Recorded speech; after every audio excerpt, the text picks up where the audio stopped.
ঢুকে গেলে কি করবো, যাই হোক এটা ম্যাটার না, ম্যাটার হচ্ছে মোহনা কি বলছিলে জানো?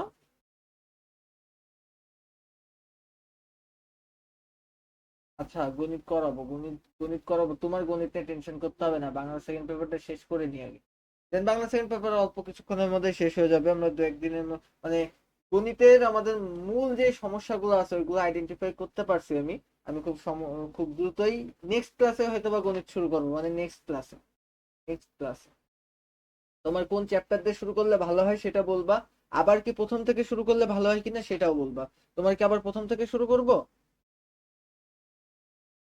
প্রথম থেকে আবার রিভাইজ দিলে ভালো হয়, ঠিক আছে আমরা আবার প্রথম থেকে গণিত রিভাইজ দিব। তো দুইটা বিষয় এখানে কাজ করবে, দুইটা বিষয়। তো দুইটা বিষয় কাজ করবে, এটা তোমাদের একটু জানতে হবে। সেটা হচ্ছে আমি গণিত ক্লাস দুই ভাবে নিব।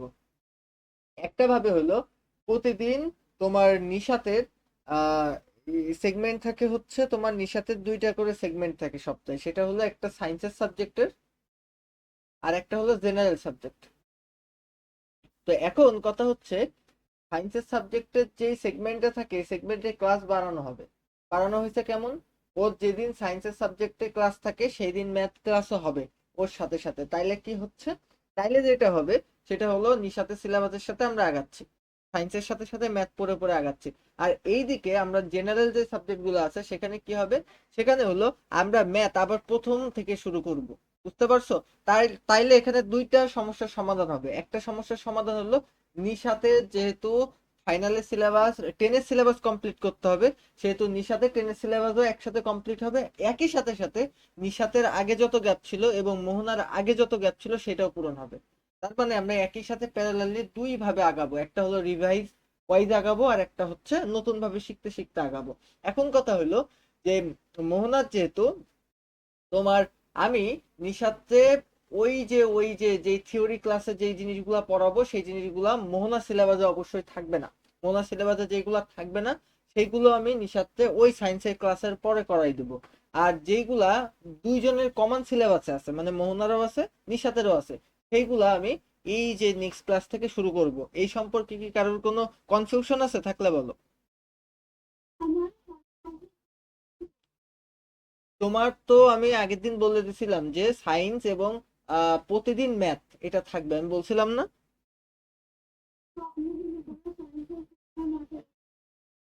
বিষয়টা এমন হবে না, বিষয়টা এমন হবে যে আমি তোমার ক্লাস প্রতিদিন তো 7টায় শুরু করি, এখন থেকে তোমার ক্লাস শুরু হবে সন্ধ্যা 6টার থেকে। বুঝছো তো? 6টার থেকে শুরু হলে যে আমাদের দুইটা সাবজেক্ট কমপ্লিট করতে যতদূর টানা লাগে, বুঝছো, সেই পর্যন্ত তো টানা হবে। বুঝতে পারছো? আচ্ছা। আর আর কারোর কোনো কনফিউশন? মোহনা, তোমার কি কোনো কনফিউশন, কোনো কিছু বোঝার আছে? এই যা বললাম তার মধ্যে কিছু বোঝনি এরকম কিছু আছে? আচ্ছা। তো তোমার আরেকটা কথা বলি যে তাইলে নেক্সট ক্লাস থেকে, মানে আজকে কি বার, আজকে হচ্ছে শনিবার, আমরা তাইলে সোমবার থেকে কিন্তু ম্যাথ আবার রিভিশনে যাব। এখন তোমাদের কাছে আমার দুইটা প্রশ্ন। ম্যাথ ম্যাথ যে আমি রিভিশনে যাব, তো ম্যাথ রিভিশনে যাওয়ার জন্য আমার প্রশ্ন হচ্ছে মোহনার কাছে, সেটা হলো আমি কি প্রতিদিন একটা করে চ্যাপ্টার রিভিশন দিব, নাকি আমি ওই চ্যাপ্টার গুলাকে ভেঙে ভেঙে ভেঙে ভেঙে 3-4টা দিন করে রিভিশন দেবো একটা চ্যাপ্টার? তোমার কাছে প্রশ্ন হলো একটা চ্যাপ্টার একদিনে রিভিশন দেবো নাকি একটা চ্যাপ্টার কয়েকদিন মিলায় রিভিশন দেবো, সেটা বলো। হ্যাঁ, হ্যাঁ, হ্যাঁ। তাহলে কি করবো বলো?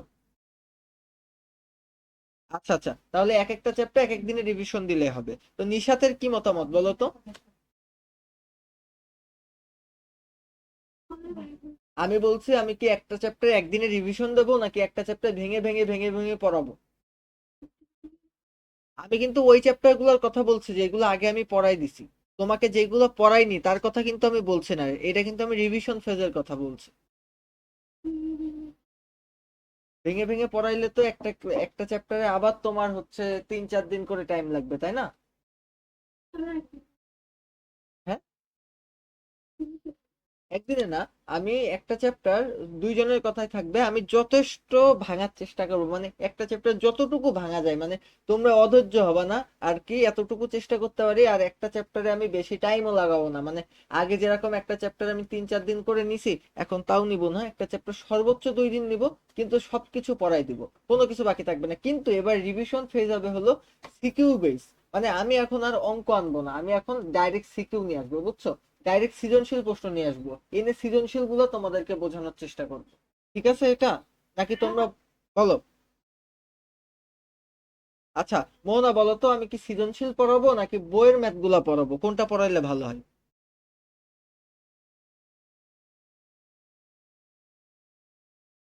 আমি কোনগুলা করাবো সেটা বলছে, বইয়ের অনুশীলনী করাবো নাকি সৃজনশীল করাবো? হ্যাঁ, সৃজনশীল করাবো, তাইলে আমরা নেক্সট ক্লাস থেকে কিন্তু বোর্ডের যতগুলো সৃজনশীল আছে সবগুলো করার চেষ্টা করব, ঠিক আছে? নেক্সট ক্লাস থেকে বোর্ড সৃজনশীল গুলো আমরা সব করাই দিব। ঠিক আছে? খুশি? আচ্ছা, তো এই নিয়ে আর কোনো টেনশন করো না, পরীক্ষার আগ পর্যন্ত আমি আছি, আল্লাহ রহমতে, আল্লাহ যদি বাঁচাই রাখে কোনো সমস্যা নাই, শেষ পর্যন্ত ভালো কিছু হবে, তুমি জাস্ট চিন্তাই করো না। এই যে ব্যাকরণের আজকে যে স্লাইড, মাত্র 50 পৃষ্ঠা স্লাইড, এই 50 পৃষ্ঠা স্লাইডের মধ্যে পুরো বই আছে, ফুল বই আছে 50 পৃষ্ঠার মধ্যে, ফুল বই। কি কম পারো? শর্ট মানে কি? এমসিকিউ? শর্ট বলো কেন, এমসিকিউ বলবা। এই ওইটা, ওখানে কি বলে সেটা ইম্পর্টেন্ট না, ওইটার নাম কি, ওইটার নাম হলো এমসিকিউ। তোমার সিলেটের প্রশ্নেও এমসিকিউই লেখা থাকে, শর্ট কোনো জায়গায় লেখা থাকে না। তো এখন এমসিকিউ যদি না পারো, তাইলে মূল কাহিনী হচ্ছে তুমি বই রিডিং পড়ো নাই, এই জন্য এমসিকিউ পারো না। তো এমসিকিউ পারতে গেলে কি করতে হবে আমি তোমারে বলি, কিচ্ছু করতে হবে না, আজকে ক্লাসটা মনোযোগ দিয়ে করবা। আর দেখো পুরো বইয়ে কত হাজার হাজার পৃষ্ঠা, মানে হাজার হাজার না, শত শত পৃষ্ঠা, তার মধ্যে আমি মাত্র আমার স্লাইডে দেখবো অনেক ফাঁকা ফাঁকা করে জিনিস আমি লিখি, দেখো কত ফাঁকা ফাঁকা করে লিখা। মাত্র 50 পৃষ্ঠার মধ্যে পুরো বই নিয়ে চলে আসছে, আজকে ফুল বই মাত্র 50 পৃষ্ঠায় কভার করা। এর বাইরে থেকে কোনো এমসিকিউ আসবে না, কোনো এমসিকিউ আসবে না এর বাইরে থেকে, ঠিক আছে? টোটালি কোনো এমসিকিউ আসবে না, এতটুকু মিলাই নিও। আমি যা বলি আমি কিন্তু সেটা প্রমাণ করে দিই সব সময়। এর বাইরে থেকে কোনো এমসিকিউ আসবে না, এই 50 পৃষ্ঠার মধ্যেই সব আসবে। আমরা নিশাতের জন্য 1 মিনিট অপেক্ষা করেই শুরু করে দিব। নিশাত আসছো? ও আসছো, আচ্ছা ঠিক আছে, তাহলে আমরা শুরু করে দিই। দেখো, আজকে আমরা পড়বো বাংলা ব্যাকরণ, নবম দশম শ্রেণীর, বুঝছো তো? তোমরা তো বড় মানুষ, তোমরা অনেক বড়, নবম দশম শ্রেণীতে পড়ো। এখন আমরা কে পড়াবো? এটা পায়োনিয়ার এডুকেশনাল ফ্যামিলি, মানে ওই তো আমার ছোটখাটো একটা ইয়া। তো যাই হোক, এখন আমরা পড়া শুরু করি, যে আজকে আমরা কি কি পড়বো, বুঝছো? তো তোমার সিলেবাসে কি কি আছে আমি সেটা নিয়ে আগে কথা বলি, যে তোমার সিলেবাসে কি কি আছে, আজকে কি কি মূলত পড়বো। তো পূর্ণাঙ্গ যে পাঠ্যক্রমে তোমার ধ্বনি এবং প্রকরণ নিয়ে আছে, যে এটা হচ্ছে পরিচ্ছেদ 5 থেকে 8-এর মধ্যে আমি যদি বলি। এরপরে যদি বলি যে শব্দ ও পদের গঠন নিয়ে আছে 9 থেকে 12তম পরিচ্ছেদ পর্যন্ত। এরপরে শব্দের শ্রেণী বিভাগ নিয়ে আছে 17 থেকে 25তম পরিচ্ছেদ পর্যন্ত। এরপরে বাক্য এবং নির্মিতি, বুঝছো, 31 থেকে 43 পরিচ্ছেদ পর্যন্ত মূলত তোমার সিলেবাসে এইগুলাই আছে। তো এইগুলা নিয়েই আমরা আজকে কথাবার্তা বলবো, জানি না কতদূর বলতে পারবো, তবে আমি খুব সুন্দরভাবে বলে যাব, তোমরা ক্যাচ করবা, যদি ক্যাচ করতে না পারো তাহলে অবশ্যই আমাকে বলবা। ঠিক আছে, সামনের দিকে আগে। তো আজকে প্রথম পরিচ্ছেদ নিয়ে আমরা একটু কথা বলি, প্রথম অধ্যায় নিয়ে, ধ্বনি ও বর্ণ, বুঝছো, পরিচ্ছেদ 5 থেকে 8 এই পর্যন্ত আজকে আমরা পড়াশোনা করার চেষ্টা করব। ধ্বনি ও বর্ণ। এখন কথা হলো ধ্বনি কি, এই নিয়ে আমি একটু কথা বলি, যে ধ্বনি কি, বুঝছো? এখন আমারে কোন মহামানবী তোমাদের মধ্যে বলতে পারবা যে ধ্বনি জিনিসটা আসলে কি, ধ্বনি কাকে বলে? ধ্বনি কি বলো তো? ধ্বনি কি? বলো, এই ধ্বনি জিনিসটা কি? মোহনা বলো, তুমি তো সিনিয়র পার্সন, বলো ধ্বনি কি?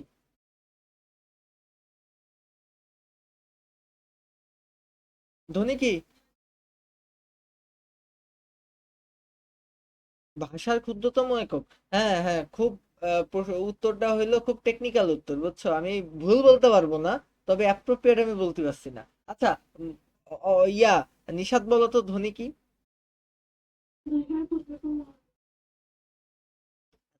কপিরাইট, কপিরাইট খেয়েছো তো? তো যাই হোক, এটা এটা ম্যাটার না, ম্যাটার হচ্ছে আমি তোমার বলি, ধ্বনি অবশ্যই ভাষার ক্ষুদ্রতম একক, বাট ধ্বনি জিনিসটা কি? আমরা মুখ দিয়ে যে আওয়াজ ইউজ করি, তাই না? আমরা মুখ দিয়ে যেই শব্দ বের করি, এই শব্দগুলা যখন অর্থপূর্ণ হয়ে যায়, এই শব্দগুলা দিয়ে যখন কোনো অর্থ বোঝায়, কোনো মিনিং বোঝায়, তখন সেটা ধ্বনি। বুঝতে পেরেছো? বলো।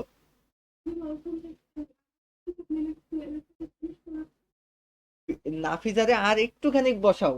তোমারে বলবে না আমি হচ্ছে পেলে নার্সারি কেন, তোমারে বলবে না তারও নিচের জিনিস পড়াচ্ছি, নাফিজারে আর একটু বসাই রাখো এখানে। ঠিক আছে, আর একটু বসাই রাখো ওর পাশে। আচ্ছা, তো যেটা বলছিলাম যে ধ্বনি হচ্ছে ভাষার ক্ষুদ্রতম একক অবশ্যই, কিন্তু ধ্বনি হলো সেই ভাষার অংশটুকু, মানে তোমার মুখ দিয়ে বেরোনো আওয়াজের, মুখ দিয়ে বেরোনো যে শব্দের সেই অংশটুকু, যেই অংশটা তোমার কোনো অর্থকে ইন্ডিকেট করে। মানে তুমি মনে করো যে কুত্তা চিল্লাচ্ছে, ওইটা তো অবশ্যই ধ্বনি না, বুঝছো? ওইটা দিয়ে তুমি তো কিছু বুঝতে পারছো না, কিন্তু তুমি চিল্লাচ্ছ আমি বুঝতে পারছি। তার মানে তোমার যেই অর্থপূর্ণ যে আওয়াজটা, তোমার অর্থপূর্ণ যেই আওয়াজটা তোমার মনের ভাবকে আমাকে বুঝাইতে সাহায্য করছে, ওইটাই হলো ধ্বনি। আর বর্ণ কি? আমাদের এই যে ধ্বনি, মানে যেটা আমরা মুখ দিয়ে বলছি ক্ষুদ্রতম জিনিস, ওই ধ্বনিটা লিখিত যেই রূপ, লিখিত যে চিহ্ন, যে লিখিত যে চিহ্নটা, ওইটাকে আমরা বলি বর্ণ। তো ধ্বনি এবং বর্ণ পরিষ্কার হইলে আমরা সামনের দিকে আগাই। আচ্ছা, তো এবার আমি তোমাকে বলি যে ধ্বনি এবং বর্ণের ধারণা দেখো। ধ্বনি কি? ভাষার ক্ষুদ্রতম একক, তোমরা জানো, এটা তোমরা দুইজনই বলছো। তো দেখো, এটা হচ্ছে বাক প্রত্যঙ্গ, মানে যেই জায়গাতে আমরা কথা বলি, আমাদের ভোকাল কর্ড হইতে পারে, মানে যেই জায়গাতে মূলত আমরা কথা বলি, তো আমাদের মুখ নিঃসৃত যেই মুখ নিঃসৃত যে আওয়াজ, এই আওয়াজ যখন অর্থপূর্ণ হয়, বুঝছো, অর্থপূর্ণ হয় তখন সেটা ধ্বনি, অর্থপূর্ণ না হলে সেটা কিন্তু ধ্বনি না। আচ্ছা, তো উদাহরণ যেমন অ, আ, ক, খ, এইগুলো উদাহরণ, ঠিক আছে। আচ্ছা, তো এবার আমি বলি বর্ণ কি। বলো। হ্যাঁ, করছে। বর্ণ কি? বর্ণ হচ্ছে, আমি তোমাকে বলি, বর্ণ হচ্ছে ধ্বনির লিখিত রূপ। ধ্বনি, ধ্বনি বলছো, ধ্বনি, ধ্বনি মানে ওই যে তোমার, আমরা যেটা বলছিলাম যে মুখ থেকে নিঃসৃত যে আওয়াজ, যে আওয়াজটা আমরা বুঝতে পারি। তো এখন কথা হচ্ছে ধ্বনি কি? ধ্বনি হচ্ছে ধ্বনি হচ্ছে ওই আওয়াজগুলা যেগুলো আমরা বুঝতে পারি। আর বর্ণ কি? বর্ণ হচ্ছে ওই ধ্বনির লিখিত রূপ, যেটা আমি প্রথমেই তোমাকে বলে আসছি, আশা করি তোমরা জানো। আচ্ছা, এখন আমরা বর্ণমালা সম্পর্কে একটু জানবো। দেখো, বাংলা বর্ণমালা কিন্তু দুই প্রকার, যেমন স্বরবর্ণ আর ব্যঞ্জন বর্ণ, তাই তো? তো স্বরবর্ণ কয়টা? স্বরবর্ণ হচ্ছে 11টা। এইটা জানতে হবে তোমার, স্বরবর্ণ কয়টা? 11টা, বুঝছো? তো এই স্বরবর্ণ কিন্তু, স্বরবর্ণকে আমরা মূলত ভাওয়েল বলে থাকি। ভাওয়েল মানে এইগুলো মৌলিক টাইপের, বুঝছো? যেমন অ, আ, তারপরে রস্যই, দীর্ঘ, এইগুলা হচ্ছে সব ভাওয়েল টাইপের, মানে এগুলা সব একক বা মৌলিক। আর এরপরে যদি আমি বলি ব্যঞ্জন বর্ণ, ব্যঞ্জন বর্ণ কয়টি? ব্যঞ্জন বর্ণ 39টি। খুব মাথায় রাখতে হবে স্বনবর্ণ ব্যঞ্জন বর্ণ কয়টি, এটা কিন্তু মাঝে মাঝে মাথায় থাকে না। এমনকি এই এখন লজ্জা পাচ্ছ যে কি পড়াচ্ছে স্বরবর্ণ ব্যঞ্জন বর্ণ, এখন আমি যদি তোমাদের দুইজনে বসে বলি যে ক থেকে চন্দ্রবিন্দু পর্যন্ত লেখো, ড্যাম শিওর দুইজনের একজনও সঠিকভাবে ক থেকে চন্দ্রবিন্দু লিখতে পারবে না, মাঝখানে মিস যাবেই। যদি না যাই, জীবনে কোনোদিন আর পড়াবো না কাউরে, মিস যাবেই। কি? হ্যাঁ, কি বলছো? পারবা না, জীবনেও পারবা না। ক থেকে চন্দ্রবিন্দু পর্যন্ত লিখতে গেলে দুই একটা ওয়ার্ড তোমার মানে দু একটা বর্ণ মিস যাবেই, 100% যাবে। তো এখন কথা হচ্ছে যে ব্যঞ্জন বর্ণ হচ্ছে 39টি। ব্যঞ্জন বর্ণ হলো কনস্ট্যান্ট। যেমন ব্যঞ্জন বর্ণের মধ্যে আমরা স্বরবর্ণ হ্যাঁ, হ্যাঁ, কেন যাবে? মিস কেন যাবে তোমরা লিখতে গেলে, এই প্রশ্ন করছো? কারণ, তোমরা ক থেকে চন্দ্রবিন্দু পর্যন্ত লেখো না বহু বছর, মানে ক খ ইউজ করো, বাট ক থেকে চন্দ্রবিন্দু পর্যন্ত ধারাবাহিক ভাবে লেখো না বহু বছর, যার কারণে তোমরা লিখতে পারবে না, বুঝছো? কিছু না কিছু মিস যাবেই। তো এটা যাই, এটা আমার নিজেরও যাবে, শুধু তোমাদের না, আমার নিজেরও যাবে। তো যাই হোক, এটা ইম্পর্টেন্ট না। শোনো, তোমাদের একটা কথা বলি। ট্রিপলি ডিপার্টমেন্টে, ট্রিপলি মানে বোঝো? ট্রিপলি মানে হলো ইলেকট্রিক্যাল এন্ড ইলেকট্রনিক্যাল ইঞ্জিনিয়ারিং। তো এই ট্রিপলি ডিপার্টমেন্টে আমার একটা বন্ধু আছে। তো এই ট্রিপলি ডিপার্টমেন্টের আমার একটা বন্ধু আছে। তো এখন ওদের যেহেতু সার্কিট ডিজাইন করতে হয়, তো ওদের একটা সিভিলের কোর্স আছে, সেটা হলো তোমার সার্কিট ডিজাইনের উপরে। তো ওদের স্যার বলেছে এ থেকে জেড পর্যন্ত সুন্দর করে ডিজাইন করে লিখে নিয়ে যেতে হবে, কোনোটাই ফাঁকা দেওয়া যাবে না, এ বি সি এইভাবে লিখে নিয়ে যেতে হবে, সুন্দর ডিজাইন করে করে। এখন আমার বন্ধু দেখি মাথায় হাত দিয়ে আকাশের দিকে তাকাই বসে রয়েছে। বুঝছে তো কি হয়েছে? হচ্ছে কি ভাই, আর এ থেকে জেড পর্যন্ত লিখতে বলিল, আমি তো লিখেছি, কিন্তু পরে এর মধ্যে আমি এইচ খুঁজে পাচ্ছি না।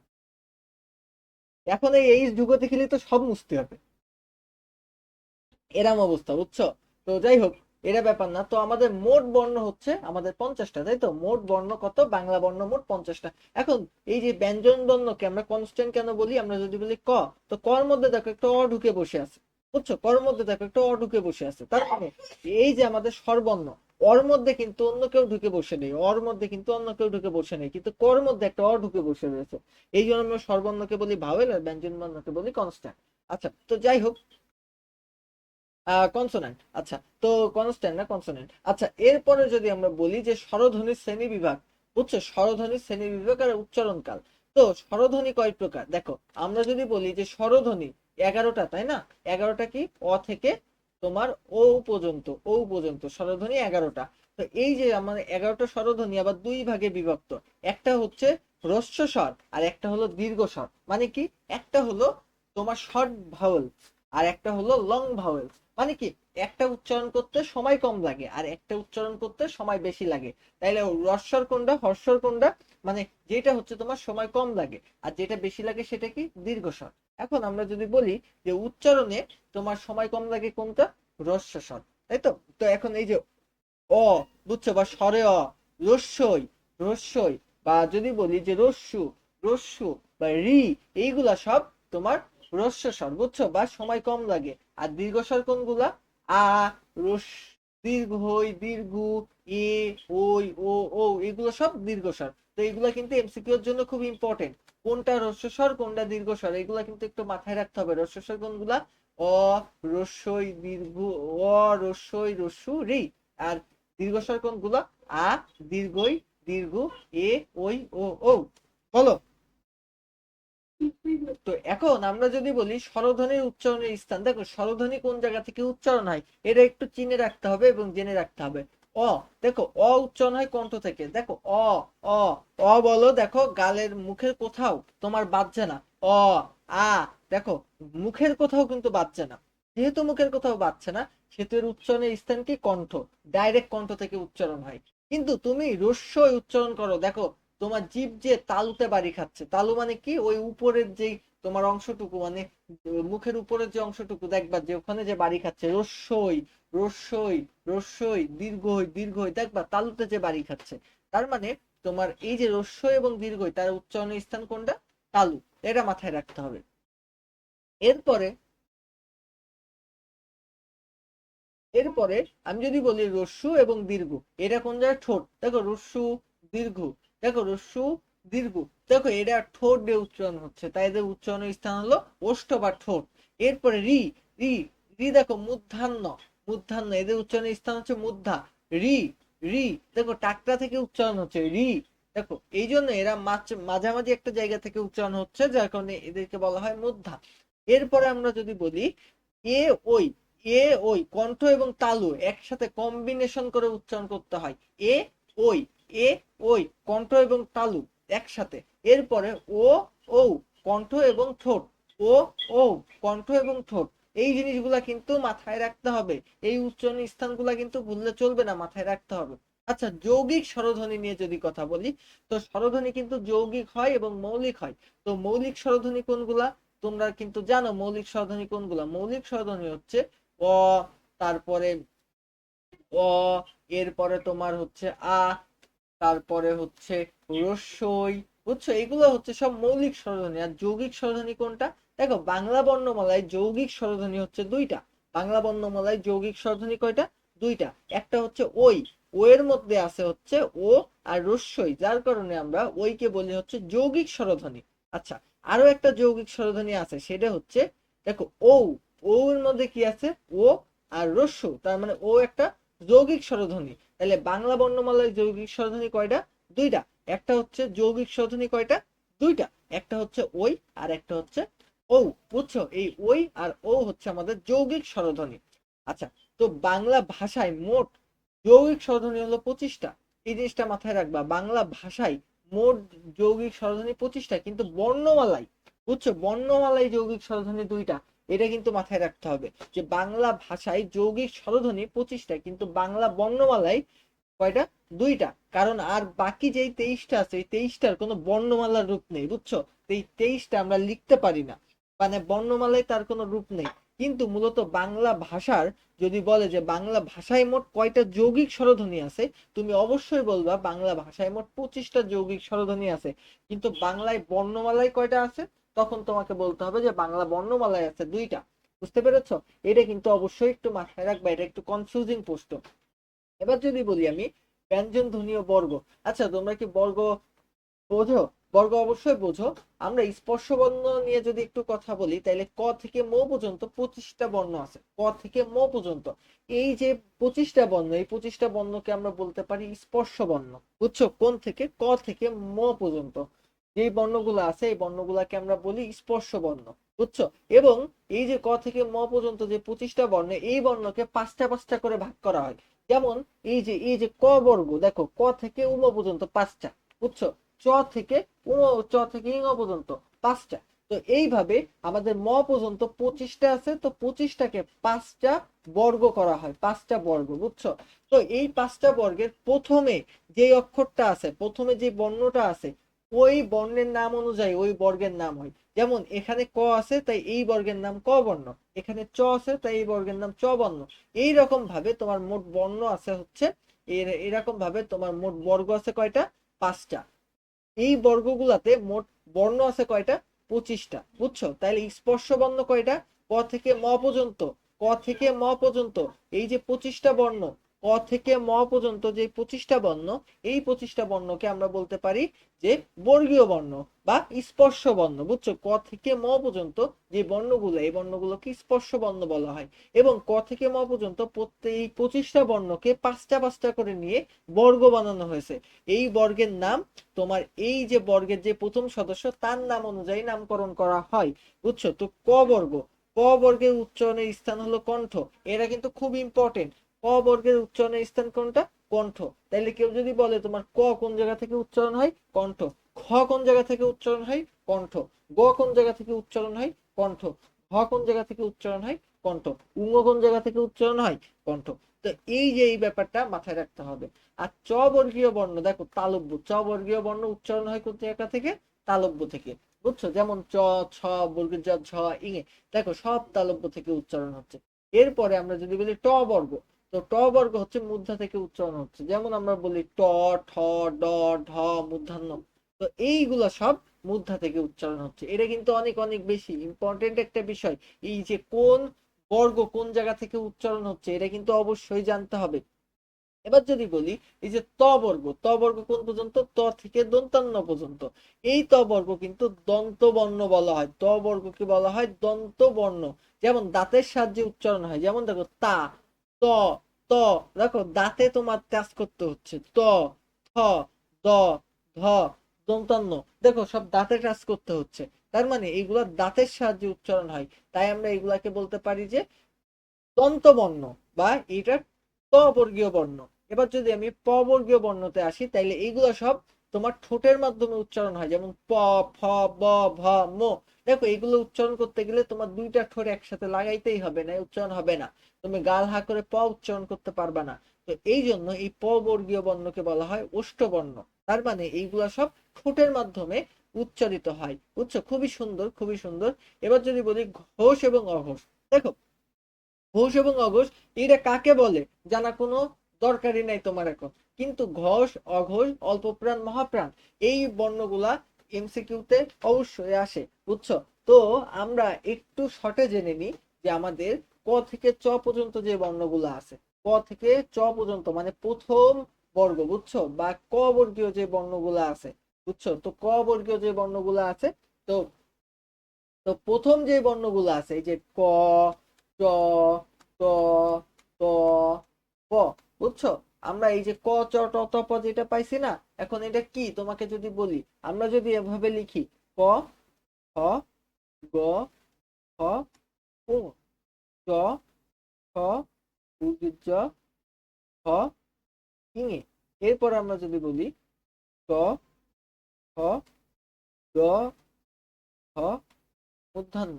এরপর আমরা বললাম ত, খ, গ, ঘ, দন্তান্ন।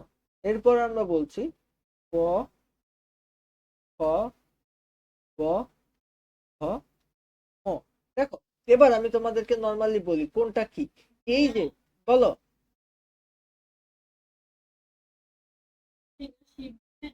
এটাই তো দিয়ে দেবো আমি।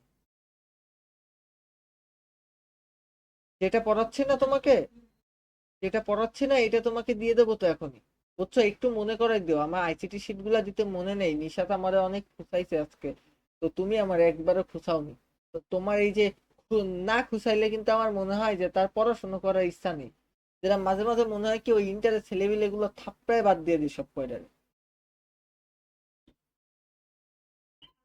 বলো।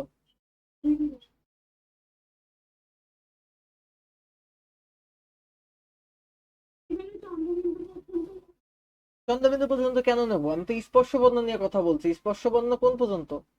ক থেকে ম পর্যন্ত 25টা। এগুলাই তো স্পর্শ বর্ণ। আমি কেন চন্দ্রবিন্দু পর্যন্ত নিব? আমি পারি না।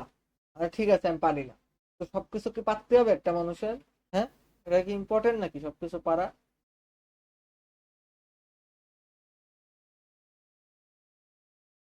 আচ্ছা, তো দেখো এই যে আমাদের এই যে তোমার এই যে শাড়িটা, এটা, এটাকে আমরা কি বলতে পারি? এটাকে আমরা বলতে পারি অল্প প্রাণ। অল্প প্রাণ, বুঝছো, অল্প প্রাণ। এটাকে আমরা বলতে পারি অল্প প্রাণ। এবং এই পাশেরটাকে বলতে পারি হচ্ছে মহাপ্রাণ। মহাপ্রাণ। এবং একই সাথে সাথে তার পাশেরটা হচ্ছে অল্প প্রাণ, তার পাশেরটা হচ্ছে মহাপ্রাণ, বুঝছো? মহাপ্রাণ। তো এই জিনিসগুলো একটু মাথায় রাখতে হবে। মহাপ্রাণ। এরপরে আমি যদি তোমাকে বলি ঘোষ অঘোষের কথায় যদি আসি, এই যে আমাদের এই যে লাস্টের যেইটা, এইটা কিন্তু আমাদের এইটা কিন্তু নাসিক্য বলা হয়, নাসিক্য। এটা অল্প প্রাণ না, মহাপ্রাণ না। এবার আমি যদি বলি যে ঘোষ অঘোষের যে ব্যাপারটা, ঘোষ অঘোষের যে ব্যাপারটা, এই যে এই দুইটা হচ্ছে ঘোষ, আর এই যে এই দুইটা হচ্ছে অঘোষ। বুঝছো, এই দুইটা ঘোষ আর এই দুইটা অঘোষ, এটা মাথায় রাখতে হবে যে এই দুইটা ঘোষ আর এই দুইটা অঘোষ। এটা এটা একটু মাথায় রাখলেই হবে। কোন দুইটা? হ্যাঁ হ্যাঁ, প্রথম দুইটা অঘোষ, অঘোষ। ঘোষ। আর পরেরটা হচ্ছে, হ্যাঁ বলো বলো। হ্যাঁ, এইগুলো ঘোষ অঘোষের মধ্যে পড়ে না, এগুলো তো নাসিক্য, এগুলো নাসিক্য, এগুলো ঘোষ অঘোষের মধ্যে পড়ছে না আপাতত, বুঝছো? আচ্ছা। হ্যাঁ হ্যাঁ। আচ্ছা, তো এখন পরীক্ষায় কি আসবে জানো? যে এই যে এমসিকিউতে আসবে যে নিচের কোনটি অঘোষ মহাপ্রাণ ধ্বনি ব্যাখ্যা করো। ব্যাখ্যা করো না, নিচে ওই অপশন দেওয়া থাকবে, বলবে নিচের কোনটি অঘোষ মহাপ্রাণ দেখাও। নিচের কোনটা অঘোষ অল্প প্রাণ বলো, নিচের কোনটা ঘোষ মহাপ্রাণ বলো, নিচের কোনটা অঘোষ মহাপ্রাণ বলো। এই জিনিসগুলা কিন্তু পরীক্ষাতে হরমেশা আসে। এবং একই সাথে সাথে আসে যে আমাদের এই যে তালব্য বর্ণ কোনটা, মূর্ধা বর্ণ কোনটা।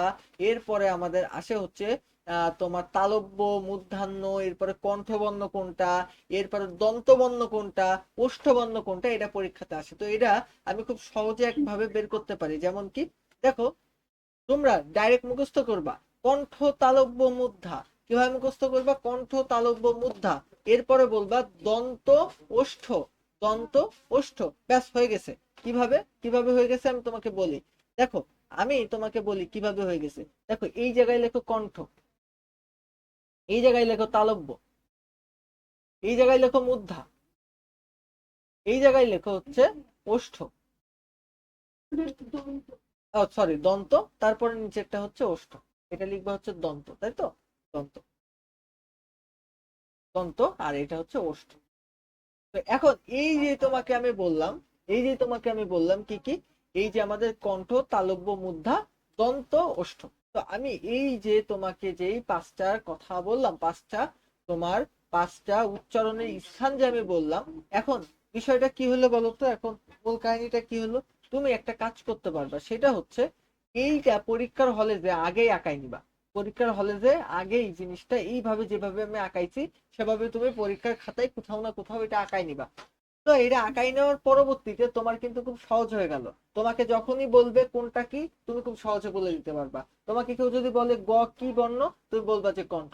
তোমাকে যদি বলে যে আমাদের ঝ কি, তুমি বলবা তালব্য। তোমাকে যদি বলে মূর্ধন্য কি, তুমি বলতে পারবে মূর্ধা। তোমাকে যদি বলে থ কি, তুমি বলতে পারবে দন্ত। তোমাকে যদি বলে প কি, তো প হচ্ছে ওষ্ঠ। তুমি খুব সহজে বলে দিতে পারবা। বুঝছো? এই ছকটা যেভাবে আমি আঁকালাম, এইভাবে পরীক্ষার খাতায় আগে আঁকাই নিবা।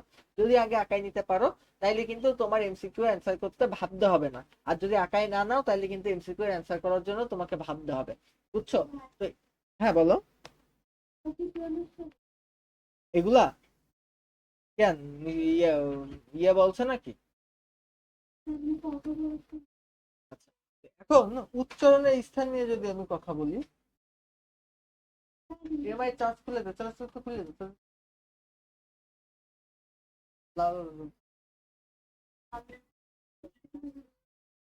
ও, এখন আমি যদি বলি যে আমাদের বর্ণের উচ্চারণ বা অধ্বনির উচ্চারণ, দেখো, অধ্বনির উচ্চারণ অনেক সময় আমাদের অধ্বনির উচ্চারণ অ এর মতন হয়। বুঝছো? স্বাভাবিক উচ্চারণ যেটা, যে অ এর উচ্চারণ অ এর মতন হয়, তখন সেটাকে আমরা বলতে পারি এটা অ এর স্বাভাবিক উচ্চারণ। যেমন অমল, অনেক, কথা, এগুলো অ এর উচ্চারণ অ এর মতন হচ্ছে, কিন্তু মাঝে মাঝে অ এর উচ্চারণ ও এর মতন হয়, যেটাকে আমরা বলি সংবৃত্ত। বুঝছো? অ এর উচ্চারণ ও এর মতন হয়, কখন কখন অ এর উচ্চারণ ও এর মতন হয়। আমি কয়েকটা রুলস লিখে দিই। 1 নম্বর রুলস, অ এর পরে, অ এর পরে যদি কোনোভাবে তোমার রস্যই দীর্ঘই অথবা রস্যু দীর্ঘ, বুঝছো, রস্যই দীর্ঘ অথবা রস্যু দীর্ঘ অথবা রি অথবা র ফলা, বুঝছো, যদি থাকে, র ফলা যদি থাকে, অথবা যদি রেফ থাকে, বুঝছো, রেফ, বলো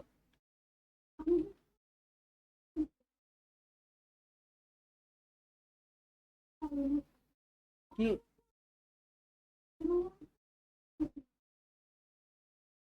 দেখো, আমি তোমাকে বলি এখন ভালো কিভাবে লেখে।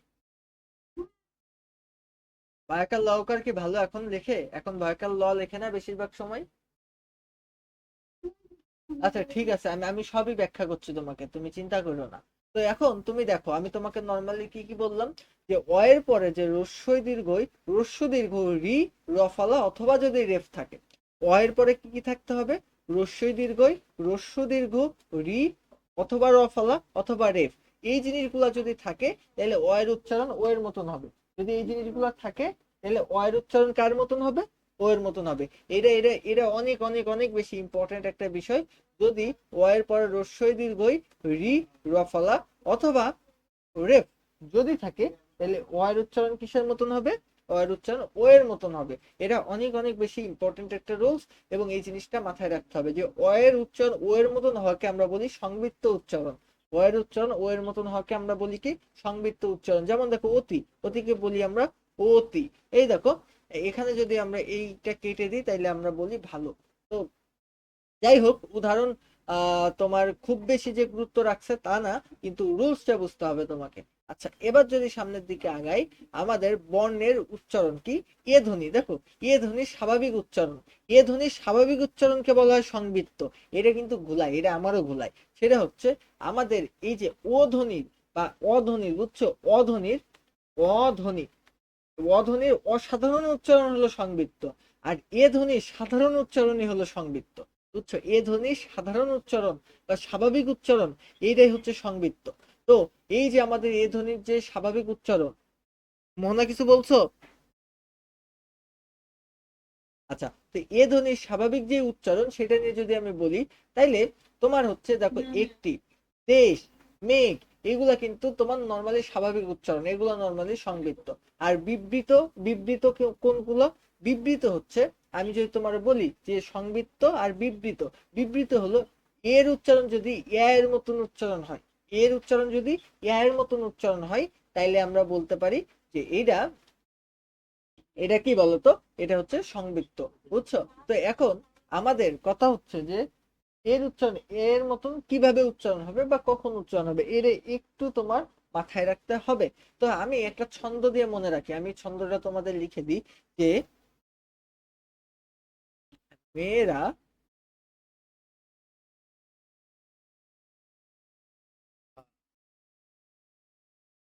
কেন যে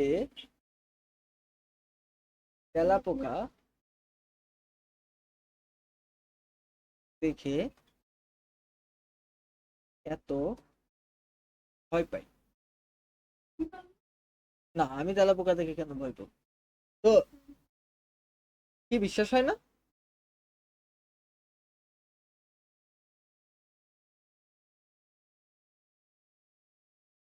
কি বিশ্বাস হয় না যে আমি তেলাপোকারে ভয় পাই না? তুমি জানো একবার আমি কি করিলাম? আমি না আমার এক বন্ধুর নাম হলো আহনাফ। আহনাফ কি মারাত্মক লেভেলের স্টুডেন্ট! আমি ওর সাথে আমার আর কোনো মানে কানেকশন নাই এখন অবশ্য, কিন্তু আমি শিওর যে আহনাফ অনেক অনেক ভালো কোনো স্থানে আছে বর্তমানে। কারণ আহনাফ ওই টাইমে আমাদের যেই সাতক্ষীরা জেলা স্কুল ছিল, জেলা স্কুলের আহনাফের 2 রোল ছিল জেলা স্কুলের মধ্যে, মারাত্মক লেভেলের স্টুডেন্ট ছিল আহনাফ। কিন্তু ওর খাতা এত অগুছানো থাকতো যে ওর খাতা সারা চেলে ফেলাই দিত। এত অগোছানো ছিল আহনাফ। তো যাই হোক, আহনাফ একটু শয়তানি ছিল, শয়তান মানে মারাত্মক লেভেলের শয়তান। আমার চেয়ে বেশি বড় শয়তান ছিল আহনাফ, এবং খুবই মেধাবী ছিল। তো একদিন আমরা কোচিং এ গেছি, বুনিয়াদ কোচিং সেন্টারে, যে ওদেরকে একটা তেলাপোকা ঘুরে বেড়াচ্ছে। ওই দিন আবার আমাদের হচ্ছে পিকনিক বুনিয়াদে। তো আহনাফ তেলাপোকার ওই ইয়াটা ধরেছে, ওই যে সামনে যেটা ঝুলে থাকে না, ওই যে কি বলে, ওই সুতার মতন, বুঝছো? ওই যে ওইটা ধরেছে, ধরে তেলাপোকারে ঘুরাচ্ছে মাথার উপরে নিয়ে। ওই সুতা ধরে ধরে ঘুরাচ্ছে। করতে করতে সুতা কোন ভাবে ছিঁড়ে গেছে, বুঝলে? ওইটা যে পড়েছে হচ্ছে কি যেন একটা নাম, কি যেন একটা নাম আমার মনে আসছে না। ওর মুখের মধ্যে যে পড়েছে, ডাইরেক্ট মুখের মধ্যে যে পড়েছে। হ্যাঁ, মেয়ে মেয়ে অবশ্যই মেয়ে। ও তো চিল্লাই পাল্লাই, মনে করো যে কোচিং ইয়ে করে দিছে। আহনাফে পরে আহনাফে আবার পানিশমেন্টের ব্যবস্থা করা হলো কোচিং এর পক্ষ থেকে। খুব বেশি পানিশমেন্ট না, তবে সবাই খুব বিনোদন পাইলো বিষয়টা নিয়ে। তো যাই হোক, না তেলাপোকায় ভয় পাওয়ার কিছু নেই, বুঝছো? তো এখন কথা হলো যে আমি যদি বলি যে এই যে মেয়ে, দেখো এই যে মেয়ে, আমরা এই যে বলছি না, মেয়ে, মেয়ে। তো এই যে আমরা বলছি যে মেয়ে, মেয়ে। তো এই যে এখানে এর উচ্চারণ কিসের মতন হচ্ছে? এর উচ্চারণ কিসের মতো হচ্ছে? এর উচ্চারণ কিন্তু এর মতন হচ্ছে, মেয়ে। আচ্ছা, এরপর কেন? দেখো এই যে কেন বলি না, কিন্তু আমরা বলি কেন। দেখো এখানে কিন্তু এর মতন হচ্ছে। আবার এখানে তেলাপোকা, দেখো তেলাপোকা, তেলাপোকা, তেলা, এর মতন হচ্ছে। এরপরে দেখো দেখে, এখানে আবার কিন্তু এর উচ্চারণ এর মতন হচ্ছে, এতে, বুঝছি? এত, এত, ঠিক আছে, এর উচ্চারণ এর মতন হচ্ছে। তো এখন এই যে আমি তোমাকে যে কথাগুলো বললাম, যে এই যে মেয়ে, কেন, এরপর তেলাপোকা, এরপর দেখে, তো দু একটা কথা বলি। মেয়ে হচ্ছে একটা দুই, মেয়ে হচ্ছে একটা 2 অক্ষর বিশিষ্ট সর্বনাম, বুঝছো? মেয়ে, মেয়ে হচ্ছে 2 অক্ষর বিশিষ্ট একটা সর্বনাম। তো এই যে 2 অক্ষর বিশিষ্ট একটা সর্বনাম যেহেতু মেয়ে, তো সরি, মেয়ে একটা সংস্কৃত শব্দও হইতে পারে, মেয়ে একটা সংস্কৃত শব্দ। তো সংস্কৃত শব্দ নর্মালি আমাদের যে তোমার হচ্ছে আমাদের এর উচ্চারণ এর মতনই থাকে, বুঝছো? এটা একটা সংস্কৃত শব্দ, মেয়ে একটা সংস্কৃত শব্দ। এরপরে যদি বলি কেন, কেন একটা অবশ্যই সর্বনাম। তো 2 অক্ষর বিশিষ্ট যদি সর্বনাম হয়, তাইলে এর উচ্চারণ এর মতন হয়। 2 অক্ষর বিশিষ্ট সর্বনামে এর উচ্চারণ এর মতন হয়। আর এই যে যে কিন্তু 1 অক্ষর বিশিষ্ট সর্বনাম। তো 1 অক্ষর বিশিষ্ট সর্বনামে আমাদের এর উচ্চারণ এর মতনই হয়, এর উচ্চারণ এর মতন হয়। আর তেলাপোকা একটা অর্ধতৎসম শব্দ। তো অর্ধতৎসম শব্দে এর উচ্চারণ এর মতন হয়, অর্ধতৎসম শব্দে এর উচ্চারণ এর মতন হয়। আর এই যে দেখে, এর একটা কি, এর একটা ক্রিয়া। তো ক্রিয়ার মধ্যে এর উচ্চারণ চেঞ্জ হয় না, এর উচ্চারণ এর মতনই থাকে। আর এই যে এত, এর উচ্চারণ এর মতনই আছে। তো এই জিনিসগুলো একটু মাথায় রাখতে হবে, কোথায় এর উচ্চারণ কেমন হয়। যেমন সংস্কৃত শব্দে এর উচ্চারণ এর মতনই হয়, কিন্তু আবার 2 অক্ষর বিশিষ্ট সর্বনামে এর উচ্চারণ এর মতন হয়। এই জিনিসগুলো একটু মাথায় রাখতে হবে। খুব বেশি ইম্পর্টেন্ট না তোমার জন্য, তাও একটু মাথায় রাখা প্রয়োজন। তো ব ফলার উচ্চারণ যদি বলি, তাইলে শব্দের শুরুতে, বুঝছো, শব্দের শুরুতে ব ফলা থাকলে তার উচ্চারণ হয় না। যেমন আমি তোমাকে কয়েকটা কথা বলি, বুঝছো? তোমাদের উচ্চারণের যে নিয়মটা সেটা আমি লিখে দিই। স্বাধীনের, স্বাধীনের বাবা, স্বাধীনের বাবা,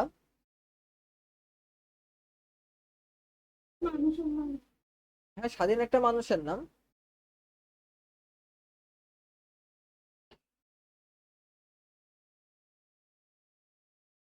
স্বাধীনের বাবা এবার আমি যদি বলি স্বাধীন বাবা কেমন লোক বুঝছো? আহ বিদ্যান, অতি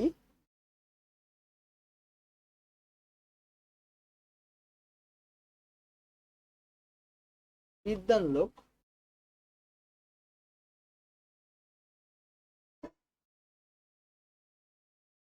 তাই দ্বন্দ্ব করে না।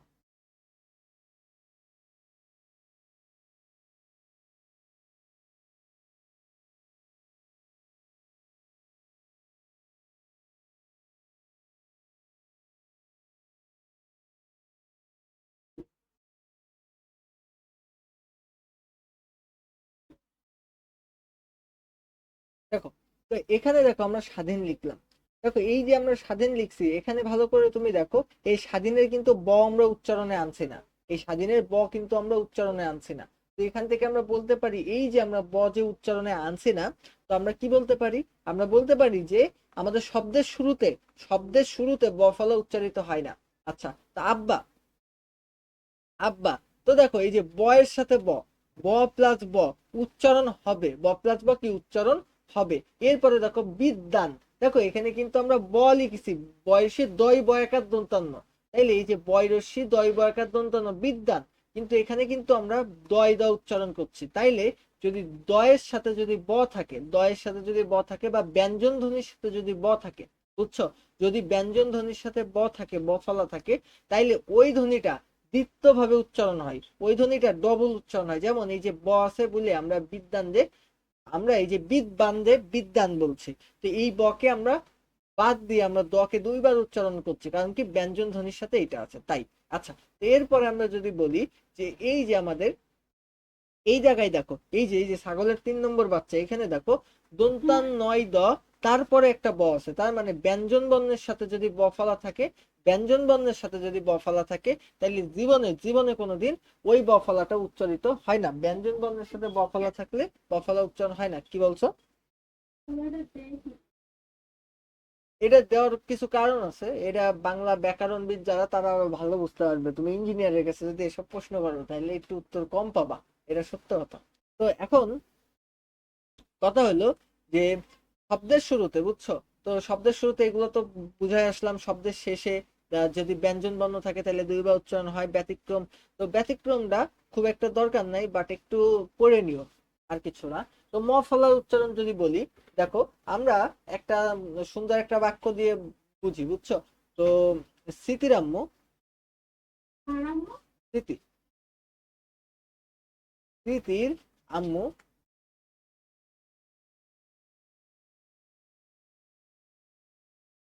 ও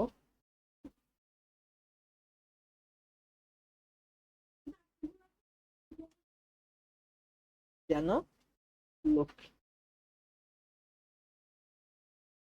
এই বাক্য আর কোথাও পাইলে তারপরে আমাকে বইলো।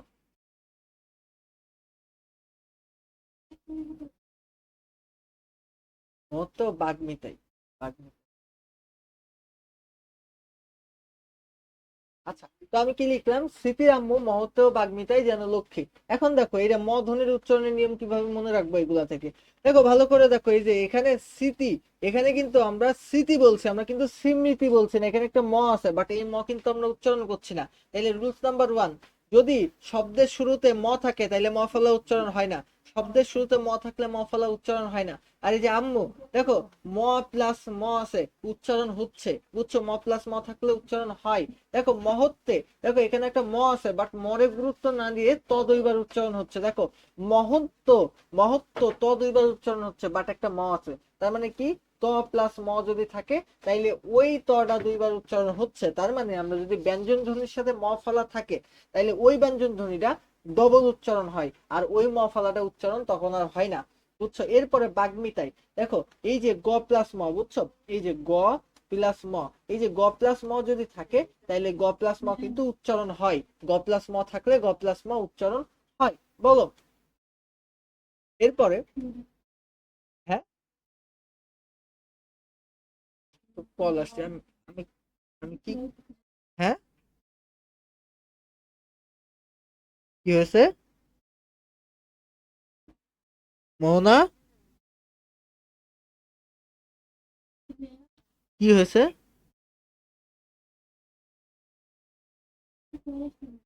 আমি কি করতে পারি বলো তোমার জন্য এখন?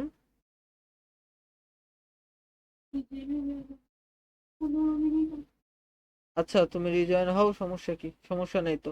তো ক্লাস, কে এমন কল দিছে যে তোমার ক্লাস মিস করতে হবে? আচ্ছা, তো আঙ্কেলে বলো ক্লাসে আসো, ফোন ধরো।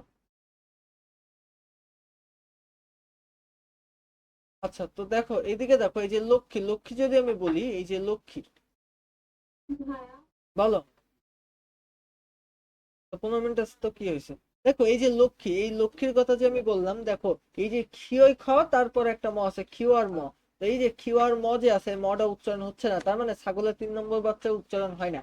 তো আমরা যুক্ত বর্ণের সাথে ম থাকলে সেটা উচ্চারণ হবে না, এটা একটু মাথায় রাখতে হবে, অবশ্যই মাথায় রাখতে হবে। তো এখন কথা হলো এইটাই। তো এবার যদি আমরা চ্যাপ্টার 2 তে যাবো, বুঝছো? সেটা হলো শব্দের গঠন। তো শব্দের গঠন, বুঝছো? তো শব্দের গঠন কয়েক ভাবে করা যায়, সেটা হলো শব্দের গঠন করা যায়, 1 নম্বর হলো প্রত্যয় যোগে, বুঝছো? প্রত্যয় যুক্ত করে শব্দের গঠন করা যায়। যেমন আমরা যদি বলি প্রত্যয় কোনগুলা, বুঝছো? প্রত্যয় কোনগুলা, সেটা শব্দের শেষে যেটারে আমরা বলি সাফিক্স, সাফিক্স, বুঝছো? শব্দের শেষে যেগুলা আমরা যুক্ত করি এগুলা মূলত প্রত্যয়। তো ধাতু বা শব্দের শেষে প্রত্যয় যুক্ত করে আমরা কিন্তু শব্দের গঠন করতে পারি, বুঝছো? সমাস যোগে, তো একাধিক পদের এক পদে পরিণত হয়ে যেটা হয় সেটা আমরা মূলত সমাস বলি, অনেকগুলো পদ একসাথে মিলিত হয়। আচ্ছা, যেমন আমরা যদি বলি যে আহ বিদ্যা, ওই তোমার হচ্ছে সিংহের মতো মুখ, বা আমরা যদি বলি তোমার হচ্ছে, আচ্ছা, সামনে সামনে আমি বলছি, সামনে আছে। তো এবার নর্মালি উপসর্গ কোনগুলা? উপসর্গ হলো প্রিফিক্স, যেটাকে বলে প্রিফিক্স, প্রিফিক্স। তো প্রিফিক্স মানে কি, শব্দের আগে বসে তুমি হচ্ছে নর্মালি কিন্তু একটা নতুন শব্দ তৈরি করতে পারবা। যেমন আমি বলি হার, এর আগে বললে তুমি তাইলে তোমার হয়ে গেল উপহার। তো এই ধরনের কথাবার্তা। তো সন্ধি যোগের দুইটা দুইটা ধ্বনির মিলন করে তুমি কাজ করতে পারো। আচ্ছা, উপসর্গে নিয়ে যদি বলি, উপসর্গ নিয়ে যদি একটু কথা বলি, উপসর্গের অর্থবাচকতা নেই কিন্তু অর্থবোধকতা আছে। খুব ইম্পর্টেন্ট একটা লাইন, বুঝছো? এই লাইনটা, এই লাইনটা এত বেশি ইম্পর্টেন্ট, এর ইন্টারে উঠলে বুঝতে পারবা যে উপসর্গের অর্থবাচকতা নেই কিন্তু অর্থবোধকতা আছে। যেমন তোমার কোনোভাবেই উপসর্গ নিজের কোনো অর্থ নেই, উপসর্গের নিজের কোনো অর্থ হইতেই পারে না। যেমন উপসর্গ কোনগুলা? উপ, পরি, তারপরে অ, তারপরে বে, এর নিজের টোটালি কোনো অর্থ নেই। এ কি করতে পারে? এ অন্যকে প্রভাবিত করে তার অর্থ চেঞ্জ করে ফেলতে পারে। যেমন দেখো ভাব, ভাব মানে মনে করো যে তোমার মেলা ভাব। তো ভাব মানে সম্পর্ক বোঝাইতে পারে, বন্ধুত্ব বোঝাইতে পারে। বাট তুমি যখন এখানে একটা প্রো লাগাইলে, তখন কি হয়ে গেল? প্রভাব, প্রভাব, প্রভাব মানে কি? প্রভাব মানে কি? প্রভাব মানে হচ্ছে ক্ষমতার বিস্তার করা, তাই তো? তো এই যে তুমি বললে যে, এই যে তুমি বললে হচ্ছে কাজ, কাজ। তো কাজ যে তুমি বললে, তো তুমি বলতে পারো অকাজ।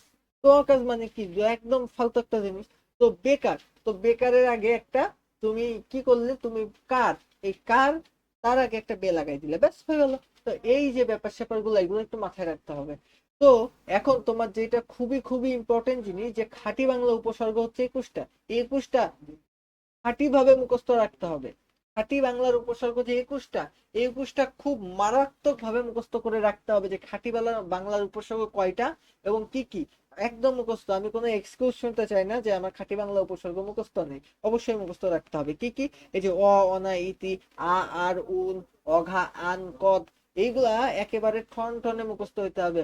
অজ, অপ, কু, বুঝছো? এই যে 21টা উপসর্গ আছে, 3, 6, 9, 9-এর পরে কত? 12, তারপরে বাদ বাকি এই যে নি, প্রতি, বি, ভর, রাম, হ, সা, সু, হা, এইগুলা কিন্তু মুখস্থ রাখতে হবে। তো খাঁটি বাংলা উপসর্গ কোনগুলা? নিশাত, বুঝেছো? খাঁটি বাংলা উপসর্গ মুখস্থ করতে হবে।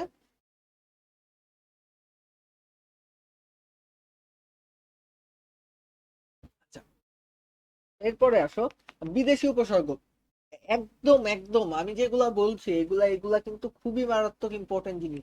দেখো ফার্সি উপসর্গ যেগুলা, যে কার, দর, না, বদ, বুঝছো? এগুলা হচ্ছে ফার্সি উপশব্দ, বুঝছো? এগুলা ফার্সি উপশব্দ, এগুলা উপসর্গ, এগুলো মুখস্থ করতে হবে। ইংরেজি উপসর্গ কোনগুলা?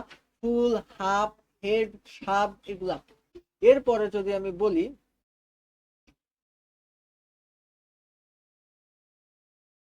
এরপর বলো থাক, কি হয়েছে তাতে? দেখো এই যে মোহনা, দেখো আমি তোমাকে খাঁটি বাংলা যে উপসর্গগুলো দিছি, খাঁটি বাংলা উপসর্গ হলো 21টা, 21টা হলো খাঁটি বাংলা উপসর্গ। বলো। দেখ না, খাঁটি বাংলা উপসর্গ কয়টা? খাঁটি বাংলা উপসর্গ হলো 21টা। তো এই 21টা খাঁটি বাংলা উপসর্গ মোহনা মুখস্থ করতে হবে, মুখস্থ একেবারে মুখস্থ ঠোঁটের আগায় রাখতে হবে যে 21টা খাঁটি বাংলা উপসর্গ আছে। বুঝছো মোহনা? তো খাঁটি বাংলা উপসর্গ কোনগুলা? এই দেখো, অ আন ইতি, অ আর উন, অগ অন কদ, অজ অব কু, এরপরে নি পাতি বি ভর রাম সা সা সু হা। এই জিনিসগুলা একেবারে মুখের আগায় রাখতে হবে সব সময়, যদি রাখতে না পারো তাহলে সমস্যা, খাঁটি বাংলা উপসর্গ দরকার হবে। বিদেশি উপসর্গ কোনগুলা? বিদেশি উপসর্গ হচ্ছে ফরাসি উপসর্গ। যেমন তোমাকে এমসিকিউ তে বলতে পারে যে নিচের কোনটা ফরাসি উপসর্গ আসতে পারে, যেমন তুমি বলতে পারে যে কার, দর, না, বদ, এগুলো ফার্সি উপসর্গ। ইংরেজি উপসর্গ ফুল, হাফ, হেড, সাব, এগুলো ইংরেজি উপসর্গ। আচ্ছা, তো প্রত্যয়ের যদি কথা বলি, ও আরো কিছু উপসর্গ পড়তে হবে বই থেকে, সেটা হলো আরবি উপশব্দ। আরবি উপসর্গ বুঝছো? আরবি উপসর্গ, উপসর্গ এটা পড়তে হবে বাড়ি থেকে, এইটা একটু বইয়ের থেকে পড়তে হবে বুঝছো, এটা স্লাইড অ্যাড করি নাই, বই থেকে পড়তে হবে। এটা একটু কম ইম্পর্টেন্ট হলেও মোটামুটি ইম্পর্টেন্ট। এবং আরেকটা কথা, রিক্সা, রিক্সা কোন ভাষার শব্দ, এটা এটা একটু পড়তে হবে যে রিক্সা কোন ভাষার শব্দ। আচ্ছা, এবার কথা হলো প্রত্যয়। তো প্রত্যয় মূলত ফরাসি আর ফার্সি দুইটা কিন্তু এক জিনিসটা, বুঝছো? তো আচ্ছা বলো তো যে কলম কোন ভাষার শব্দ? আরবি। আচ্ছা, তো বলো তো, আরেকটা আরেকটা বলি যে চেয়ার কোন ভাষার শব্দ? মোহনা, কথা বলছো না কেন? বলো, শহীদ কোন ভাষার শব্দ? শহীদ কোন ভাষার শব্দ? শহীদ, শহীদ কি আসলে আরবি ভাষার শব্দ? শহীদ কোন ভাষার শব্দ? উর্দু। আচ্ছা, পানি কোন ভাষার শব্দ বলো, পানি, পানি কোন ভাষার শব্দ? হ্যাঁ, আন্দাজে বললো না, পানি কোন ভাষার শব্দ? আচ্ছা, নামাজ কোন ভাষার শব্দ বলো? ফার- নামাজ ফার্সি ভাষার শব্দ। তো মাথায় রেখো বুঝছো, নামাজ ফার্সি ভাষার শব্দ। অনেক আলেম, অনেক অনেক হচ্ছে নাস্তিক টাইপের লোকজন আছে না, বলে যে তোমাদের কোরআনে তো কোনো জায়গায় নামাজের কথা নাই, বলে না? শুনছো? তাই এখন ওদের কানে দুইটা থাবা মেরে বলতে হবে যে নামাজের কথা কোরআনে কোন যুক্তিতে থাকবে, নামাজ তো আরবি শব্দই না, তাই না? তো নামাজ আরবি শব্দ ছাড়া তোমার কোরআনে কিভাবে থাকবে নামাজের কথা? সালাতের কথা আছে, নামাজের কথা তো থাকবে না, এটা স্বাভাবিক, কারণ নামাজ তো, হ্যাঁ, না না, নামাজ ফার্সি ভাষা, নামাজ আরবি ভাষা না, বুঝছো? নামাজ আরবি ভাষা না, নামাজ ফার্সি ভাষা, বুঝছো? নামাজ আরবি ভাষা হইলে কোরআনের মধ্যে নামাজের কথা থাকতো, নামাজ যেহেতু ফার্সি ভাষা তাই কোরআনের মধ্যে নামাজের কথা নাই। তো কোরআনের মধ্যে আবার সালাতের কথা আছে, তো সালাত কিন্তু নামাজ সেম জিনিস, এটাকে তুমি ইকুয়াল করতে পারো সালাত এবং নামাজ, বুঝছো? তো এটা এটা ব্যাপার। তো এখন কথা হলো, রোজা কোন ভাষার শব্দ, কেউ বলতে পারবা রোজা? রোজা কিন্তু আরবি না, মাথায় রেখো, রোজাও কিন্তু আরবি ভাষার শব্দ না, তাইলে কিন্তু কোরআনের মধ্যে রোজা রাখার কথা আসতো। তো এখন কথা হলো প্রত্যয়। তো প্রত্যয় কি? প্রত্যয় কি আমরা নর্মালি বলতে পারি প্রত্যয় হলো আমার একটা কি? প্রত্যয় কি? উপসর্গ? প্রত্যয় কি? প্রত্যয় কি? প্রত্যয় হচ্ছে আমাদের যেটাকে আমরা ইংলিশে বলি হচ্ছে কি? ইংলিশে কি বলি? সাফিক্স, বুঝছো? সাফিক্স, সাফিক্স নাকি প্রিফিক্স বলো তো? প্রত্যয় কি আসলে? সাফিক্স। প্রত্যয় হলো শব্দের পরে যুক্ত হয়, বুঝছো? উপসর্গ যেমন আগে যুক্ত হয়, প্রত্যয় পরে যুক্ত হয়, তাইলে আমরা কি বলতে পারি? আমাদের প্রত্যয় আবার কয়েক প্রকার, যেমন কৃত প্রত্যয় আর তদ্ধিত প্রত্যয়। তো কৃত প্রত্যয় কি কি? কৃত প্রত্যয় হলো যা ক্রিয়ার সাথে বসে তাকে বলা হয় কৃত প্রত্যয়। যেমন মনে করো যে চলন্ত, দেখো এই যে চল প্লাস অন্ত, তো চল একটা কি, চল অবশ্যই একটা ক্রিয়া, তো ক্রিয়ার সাথে অন্ত বসছে, তো হয়ে গেল চলন্ত। তো এটা কি হয়ে গেল, কৃত প্রত্যয়। আর তদ্ধিত প্রত্যয় কোনগুলো, নামের সাথে বসবে। যেমন আমরা যদি বলি ঢাকাইয়া, তো ঢাকাইয়া, ঢাকাইয়া কি হয়ে গেল, ঢাকা একটা নাম, ঢাকা কোনো ক্রিয়া না। তো ঢাকা যেহেতু নাম, নামের সাথে বসছে, তাইলে আমরা বলতে পারি তদ্ধিত প্রত্যয়। তো আমি আশা করি যে কৃত প্রত্যয় তদ্ধিত প্রত্যয় বুঝতে অসুবিধা নেই। কৃত প্রত্যয়, কৃত প্রত্যয় হলো যেই প্রত্যয় বসবে ক্রিয়ার সাথে সেটা হলো কৃত প্রত্যয়, আর যেই প্রত্যয় বসবে নামের সাথে সেটা হলো তদ্ধিত প্রত্যয়। এই দুইটা মাথায় রাখলেই কিন্তু একটা এমসিকিউ পেয়ে যাবো আশা করি। আচ্ছা, তো সমাস নিয়ে খুব বেশি কথাবার্তা আমি বলতে চাই না, সমাস একটু পড়ে নিতে হবে, কারণ সমাস নিয়ে খুব বেশি বলে খুব বেশি লাভও হবে না। যাই হোক, সমাজটা একটু রিডিং করে নিবা। আচ্ছা, তো এবার যদি আমি বলি যে আমাদের শব্দের শ্রেণী বিভাগ নিয়ে যদি কথাবার্তা বলি, তো বিশেষ্য বিশেষণ সর্বনাম অব্যয় ক্রিয়া এগুলো তো নর্মালি জানো, কিন্তু বর্তমানে আমরা অব্যয়কে বাদ দিয়ে দিছি, অব্যয়কে বাদ দিয়ে আমরা কয়েকটা পদ নিয়ে আসছি। যেমন আমরা বলতে পারি যে ক্রিয়া বিশেষণ, অনুসর্গ, যোজক, আবেগ, নর্মালি আমরা এই জিনিসগুলো নতুন নিয়ে আসছি, বুঝছো? তো এখন বলো, বলো বলো বলো।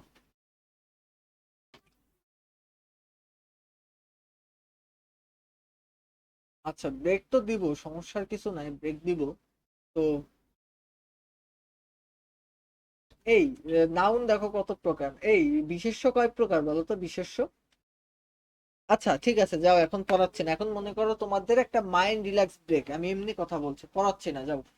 তো মূল কথা হলো, মোহনা, মোহনা, বলো তো বিশেষ্য কত প্রকার? তুমি যাবা কেন?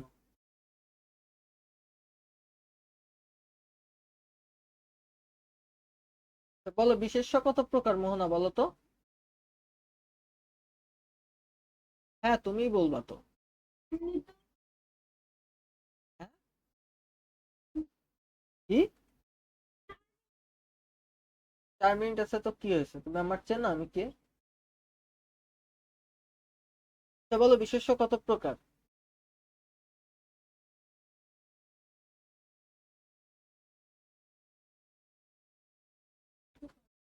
কি কি বলো তো?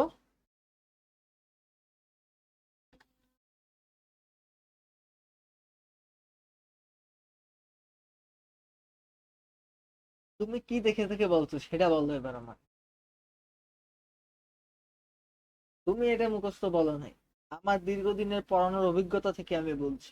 বলো কি দেখে বললি? আচ্ছা ঠিক আছে, মুখস্থ। আচ্ছা আমাকে বলো তো, ভালোবাসা কোন ধরনের বিশেষ্য? ভালোবাসা কোন ধরনের বিশেষ্য?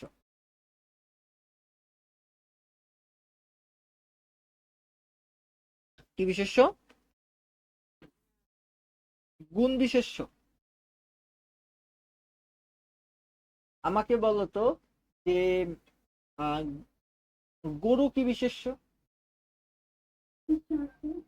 হ্যাঁ, হ্যাঁ, হ্যাঁ, গরু গরু জাতি বিশেষ্য। আচ্ছা, গরু জাতি বিশেষ্য। আচ্ছা বলো তো, তাইলে গরু জাতি বিশেষ্য কেন? তোমার কেন মনে হলো যে গরু জাতি বিশেষ্য?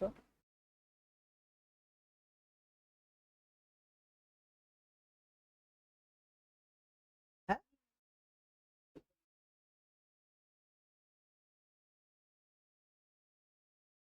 এখন কথা হলো গিয়ে, তোমাদের জন্য একটা সুখবর আছে, সেটা হচ্ছে যে তোমাদের এই ক্লাসটা শেষ হচ্ছে কতক্ষণ, কতক্ষণ পরে? আর 2 মিনিট পরে। তো এখন তোমাদের নতুন ক্লাসের লিংক তোমাদের ইয়াতে কি বলে, ওই হোয়াটসঅ্যাপে চলে গেছে, বুঝছো? তো তোমরা ওই লিংকে যুক্ত হও। এটা তোমাদের জন্য একটা সুখবর যে তোমাদের দেরি করা লাগলো না। তোমাদের নতুন ক্লাসের লিংক চলে গেছে, সবাই এই ক্লাস থেকে লিভ নিয়ে ওই ক্লাসে জয়েন করো ফার্স্ট। ফার্স্ট ওই ক্লাস থেকে লিভ নাও, নিয়ে এই ক্লাসে জয়েন করো। ঠিক আছে মোহনা? মোহনা,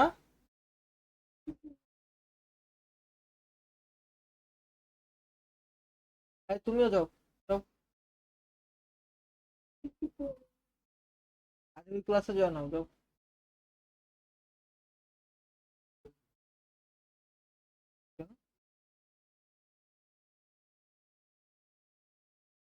তো তো চাচ্ছে কিন্তু তুই বা কি বলবি? তো চাচ্ছে সত্যি কথা, আমার কাছে কয়েকবার চেয়ে।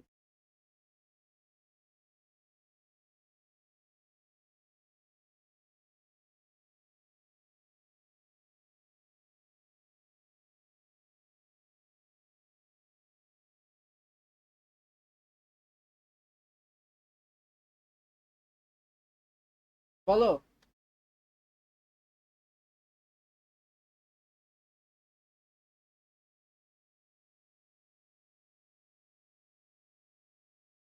আচ্ছা তাইলে ভালোবাসা কি ধরনের বিশেষ্য বললে? গুণ বিশেষ। ভালোবাসা হলো ভাববাচক বিশেষ, বুঝছো?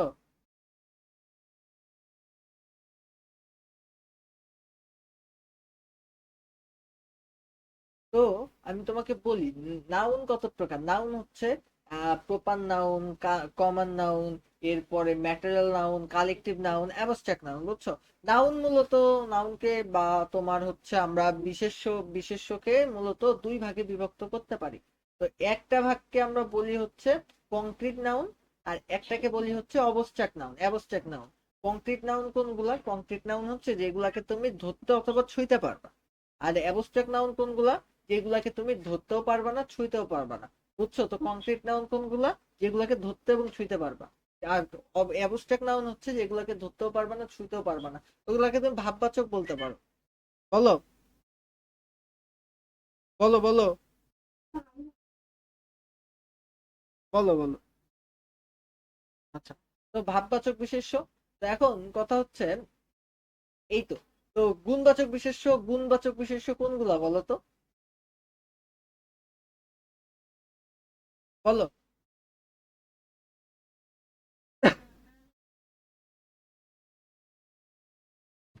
আচ্ছা, আচ্ছা, তুমি বিশেষ্যর যে বিষয়গুলো জানো তোমাকে, আচ্ছা তুমি যদি, তোমাকে আমি যদি বলি জাতিবাচক বিশেষ্য আর সমষ্টিবাচক বিশেষ্যর মধ্যে, দেখো, আহ তোমার যদি আমি বলি যে আহ যে সেনাবাহিনী, এটা কি বিশেষ্য বলো? সেনাবাহিনী কি বিশেষ্য?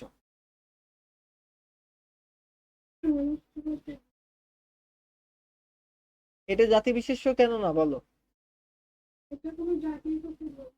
আচ্ছা, আচ্ছা, নদী কি বাচক বিশেষ্য বলো?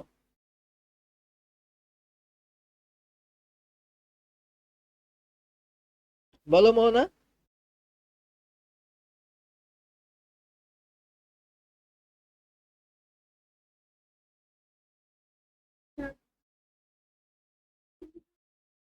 মোহনা, বলো নদী কি বাচক বিশেষ্য?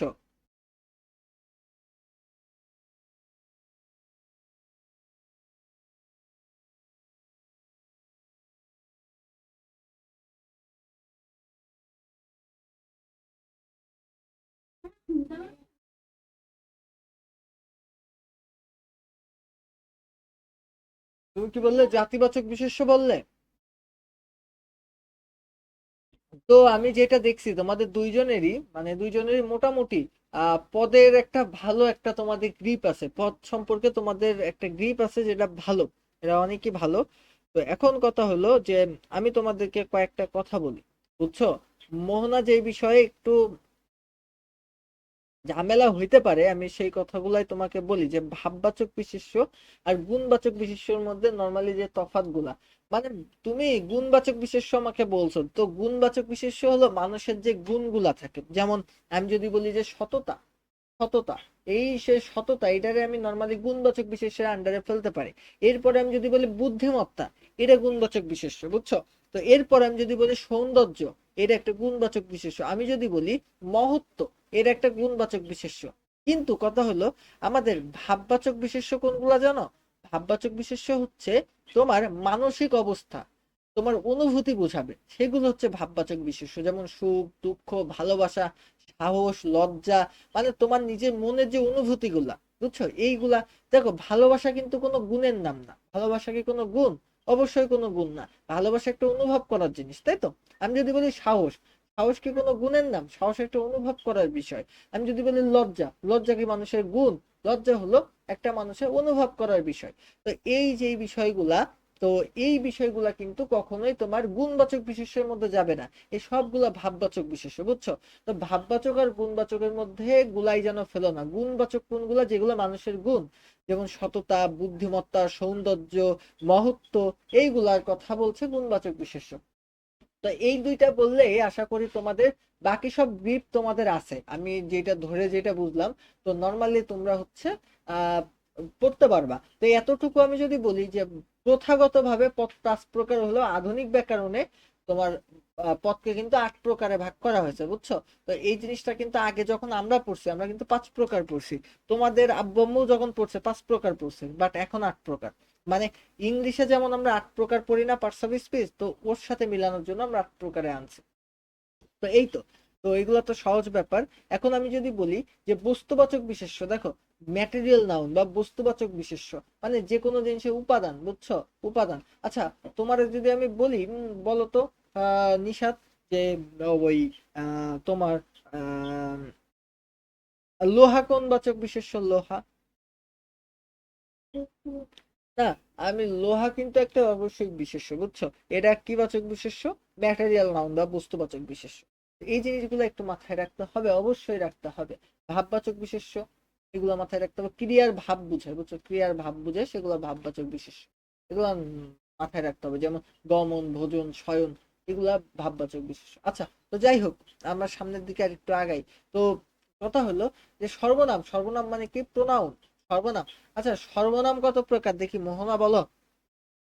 মোহনা, সর্বনাম কত প্রকার? এটা করলে সমস্যা? তুমি হচ্ছে সিনিয়র না এখন? তুমি তো এসএসসি পরীক্ষা দিবা 2 দিন পরে। তুমি তো বলবা, আমাদের আমাদের শিখাবে কে? তুমিই তো। হ্যাঁ,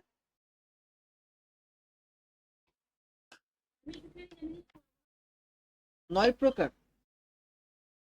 হ্যাঁ, তুমি কয়দিন পরে এসএসসি দিবা, তুমিই তো শিখাবো আমাদের, আমরা দুইজন তো তোমার কাছে শিখছি, বুঝো না? তো তো বিষয়টা তো এই, আমি আমি ইঞ্জিনিয়ার, আমি কি বাংলা বুঝি? আমি তো তোমার কাছে শিখছি। তো যাই হোক, এখন কথা হলো বিশেষণ কত প্রকার? বিশেষণ, বিশেষণ, বিশেষণ কত প্রকার জানো? জানো? সর্বনাম কত প্রকার? সর্বনাম কত প্রকার?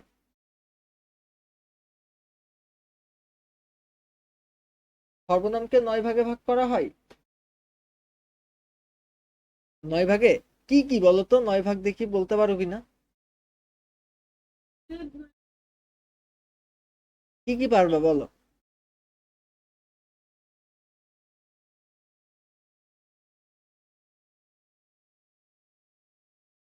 আর আচ্ছা, আমি কয়েকটার নাম জানি, আমি আমি অল্প কিছু কয়েকটার নাম জানি, দেখি আমি বলি, তুমি বোঝো কিনা, লিখতে পারো কিনা। ব্যক্তিবাচক, ব্যক্তিবাচক। তো ব্যক্তিবাচক সর্বনাম মানে বিষয়টা হচ্ছে, আমি তোমার একটু বলি। তো ব্যক্তিবাচক কোনগুলো আমি তোমার নর্মালি বলি, যে আমি যদি তোমাকে বলি যে তোমার হচ্ছে আমি, এটা একটা সর্বনাম অবশ্যই। আমরা, এটা অবশ্যই একটা সর্বনাম। তো এরপরে আমি নর্মালি বললাম যে তোমাকে যে নির্দেশবাচক সর্বনাম, বুঝছো? নির্দেশবাচক, নির্দেশবাচক। তো নির্দেশবাচক সর্বনাম কোনগুলা? নির্দেশবাচক সর্বনাম হচ্ছে, আমি নর্মালি বলি কোনগুলা, এই যে এ, এই, এইগুলো হচ্ছে নির্দেশবাচক সর্বনাম। আচ্ছা, তো এরপরে আমি যদি তোমার নর্মালি বলি যে প্রশ্নবাচক সর্বনাম কোনগুলো? প্রশ্নবাচক, প্রশ্নবাচক। তো প্রশ্নবাচক সর্বনাম নিয়ে যদি আমি নর্মালি কথা বলি যে কে, কি, এগুলা কিন্তু প্রশ্নবাচক সর্বনাম। আচ্ছা, এগুলা গেল। অনির্দিষ্টবাচক সর্বনাম, অনির্দিষ্ট, অনির্দিষ্ট। তো অনির্দিষ্টবাচক সর্বনাম কোনগুলা? যে কেউ, কিছু, বুঝছো? কেউ, কিছু, এরপরে সবাই, এগুলা হচ্ছে তোমার অনির্দিষ্টবাচক সর্বনাম। আর আত্মবাচক সর্বনাম কোনগুলো? আত্মবাচক, আত্মবাচক, আত্মবাচক সর্বনাম হচ্ছে তোমার হচ্ছে যে নিজে, মানে নিজের সম্পর্কে যেটা বোঝাচ্ছ, নিজে, তারপরে নিজের, এগুলো হচ্ছে আত্মবাচক সর্বনাম। আচ্ছা, এরপরে যদি আমি বলি সম্পর্কবাচক সর্বনাম কোনগুলা? সম্পর্ক, সম্পর্কবাচক, সম্পর্কবাচক সর্বনাম হচ্ছে যে, যার, এইগুলো হলো নর্মালি সম্পর্কবাচক সর্বনাম, যে যার, এগুলো হচ্ছে সম্পর্কবাচক সর্বনাম। দেখো আমি এই 6 প্রকার সর্বনামের বাইরে আর তেমন কিছু জানি না। কেউ কি জানো এই 6 প্রকারের বাইরে আর কিছু?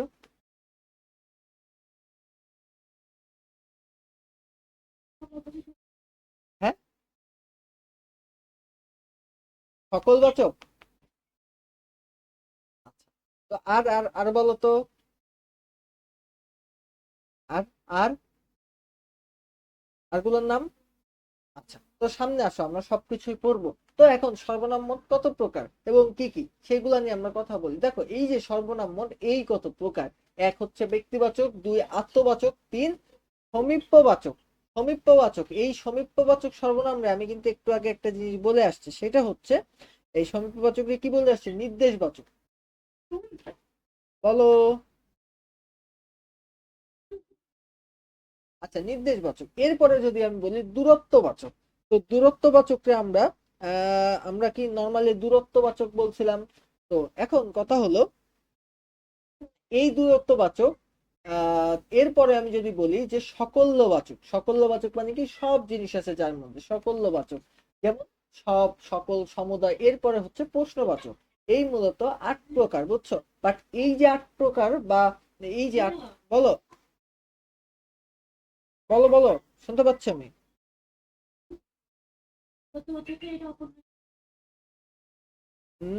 শোনো আমি তোমাকে বলি যে এই যে আমাদের সমীপবাচক আর দূরত্ববাচক, বুঝছো, এই দুইটা মিলায়ে নির্দেশক সর্বনাম আছে।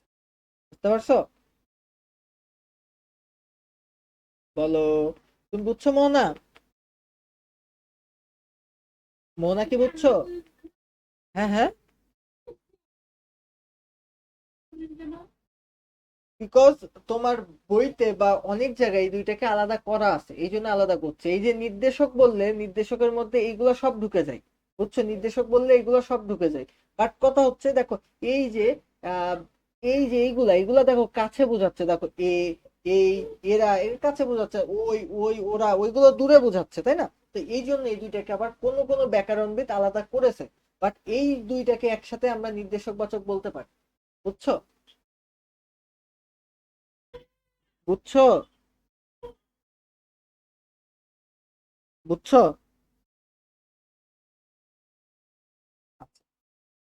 নিশাদ কি বুঝছো?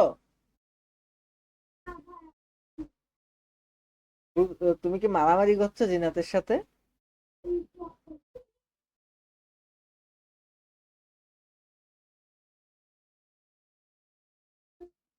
জিনাত একটা গান গাও তো।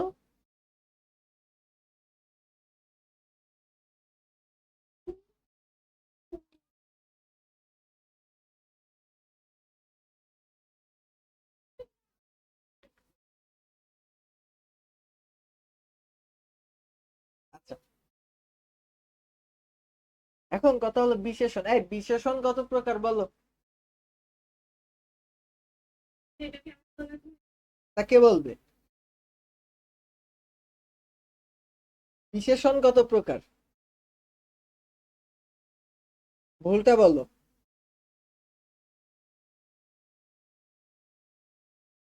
বলো, ভুলটাই বলো। 10 প্রকার।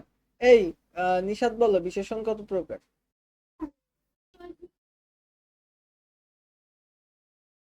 দেখো বিশেষণ নিয়ে আমরা কথা বলি, তো বিশেষণ হচ্ছে নামবাচক বিশেষ্য, মানে নাম। নাম বিশেষণ, নাম বিশেষণ কোনগুলো? দেখো, নীল আকাশ। দেখো, নাম বিশেষণ হচ্ছে যেই বিশেষণ তোমার সর্বনামকে বা বিশেষ্যকে বিশেষায়িত করে, সেগুলো হচ্ছে নাম বিশেষণ। মানে বিশেষ্য এবং সর্বনামকে বিশেষায়িত করে। যেমন নীল আকাশ। আকাশ একটা কি বলতো? আকাশ একটা বিশেষ্য।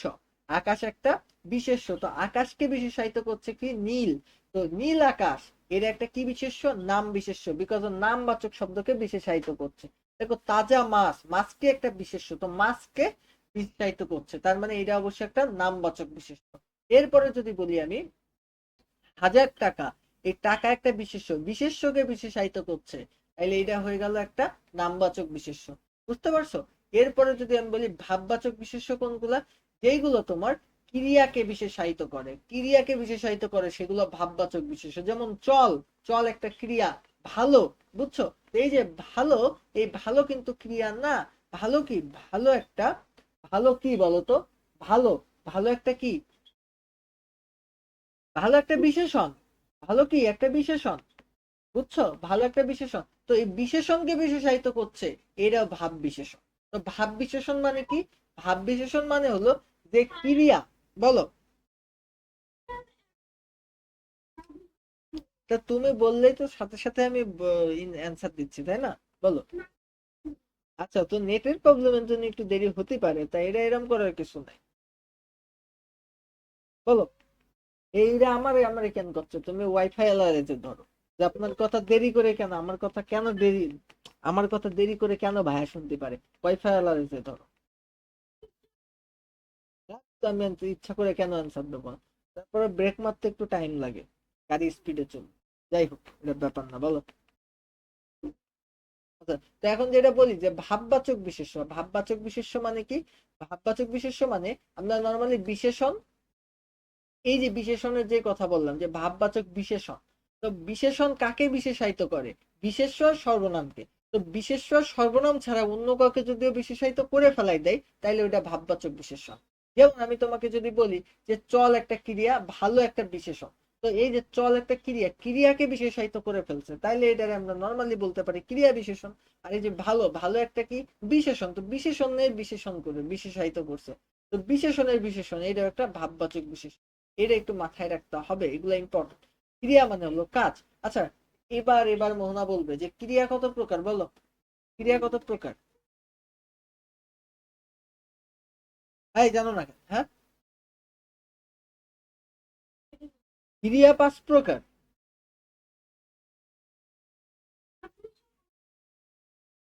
তুমি বলবা? ও, বলো বলো বলো, ক্রিয়া কয় প্রকার?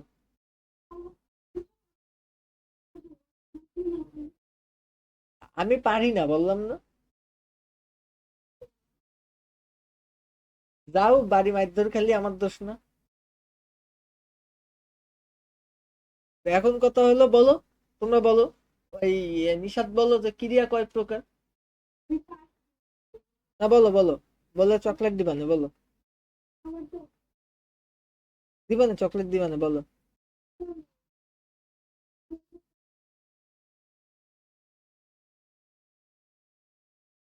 ঠিক আছে, না বললে আর কি আর করার। এই, বলো, মোহনা বলো, ক্রিয়া কত প্রকার? বলো, দুইটা অপশন বলো। 5 প্রকার আর 10 প্রকার? আমার বলো তো, আমার আমার খুব জানতে ইচ্ছা করছে যে 10 প্রকার ক্রিয়া কি কি, আমি একটু জানতে চাই, আমার একটু বলো।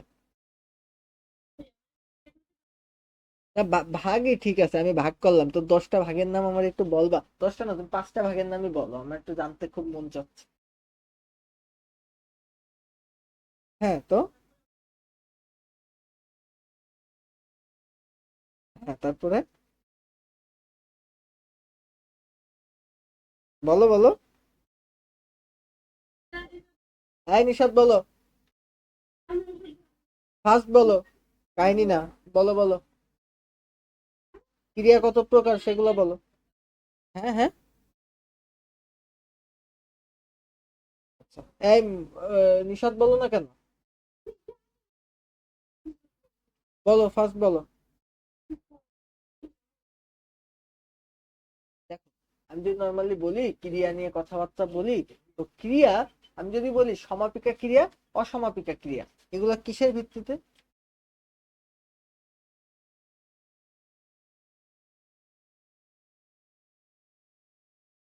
হ্যাঁ, ভাবের ভিত্তিতে ক্রিয়া হচ্ছে 2 প্রকার, সমাপিকা আর অসমাপিকা। আর কর্মের ভিত্তিতে ক্রিয়া কত প্রকার? তো নাম বই তো নেই।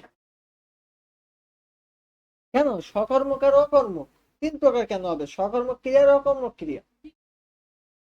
হ্যাঁ হ্যাঁ, দ্বিকর্মক ক্রিয়া হয়, ঠিক বলছো, দ্বিকর্মক ক্রিয়া হয়, মাঝে মাঝে হয়। আচ্ছা, তো যাই হোক, এরা এটা দ্বিকর্মক ক্রিয়া নিয়ে আমরা কথা বলবো অবশ্যই, বাট সকর্মক ক্রিয়া অকর্মক ক্রিয়া। আচ্ছা, তো এখন মূল কথাবার্তা হচ্ছে যে আমাদের সমাপিকা ক্রিয়া কি আর অসমাপিকা ক্রিয়া কি, এটা নিয়ে আমাদের একটু কথা বলতে হবে। তো আমাকে মোহনা বলতো সমাপিকা ক্রিয়া কি? সমাপিকা কি? ভাব সম্পূর্ণ হয় সেটা সমাপিকা। আচ্ছা, তো কথা হলো, একটা উদাহরণ দাও তো আমাকে।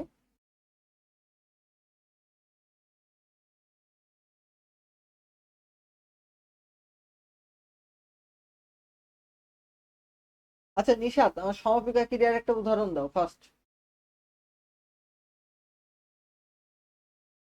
নিশাত, সমাপিকা ক্রিয়ার উদাহরণ দাও ফার্স্ট। এত টাইম লাগে কেন? আচ্ছা মোহনা, আমাকে অসমাপিকা ক্রিয়ার উদাহরণ দিবা, সমাপিকা না অসমাপিকা। ঠিক আছে, মোহনা দিবা অসমাপিকার উদাহরণ, আর ইয়ে দিবা হচ্ছে সমাপিকার উদাহরণ।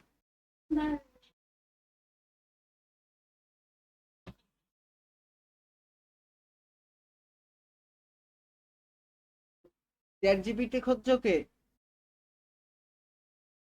কানের পাতায় থাবা দেবো কিন্তু।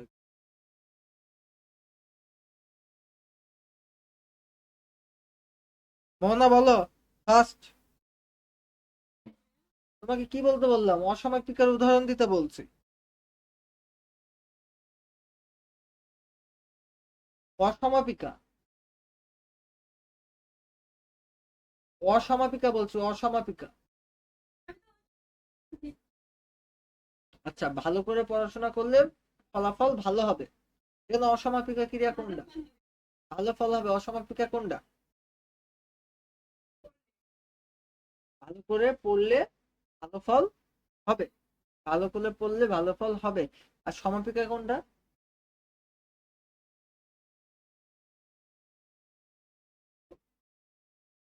সমাপিকা কোনোটাই না।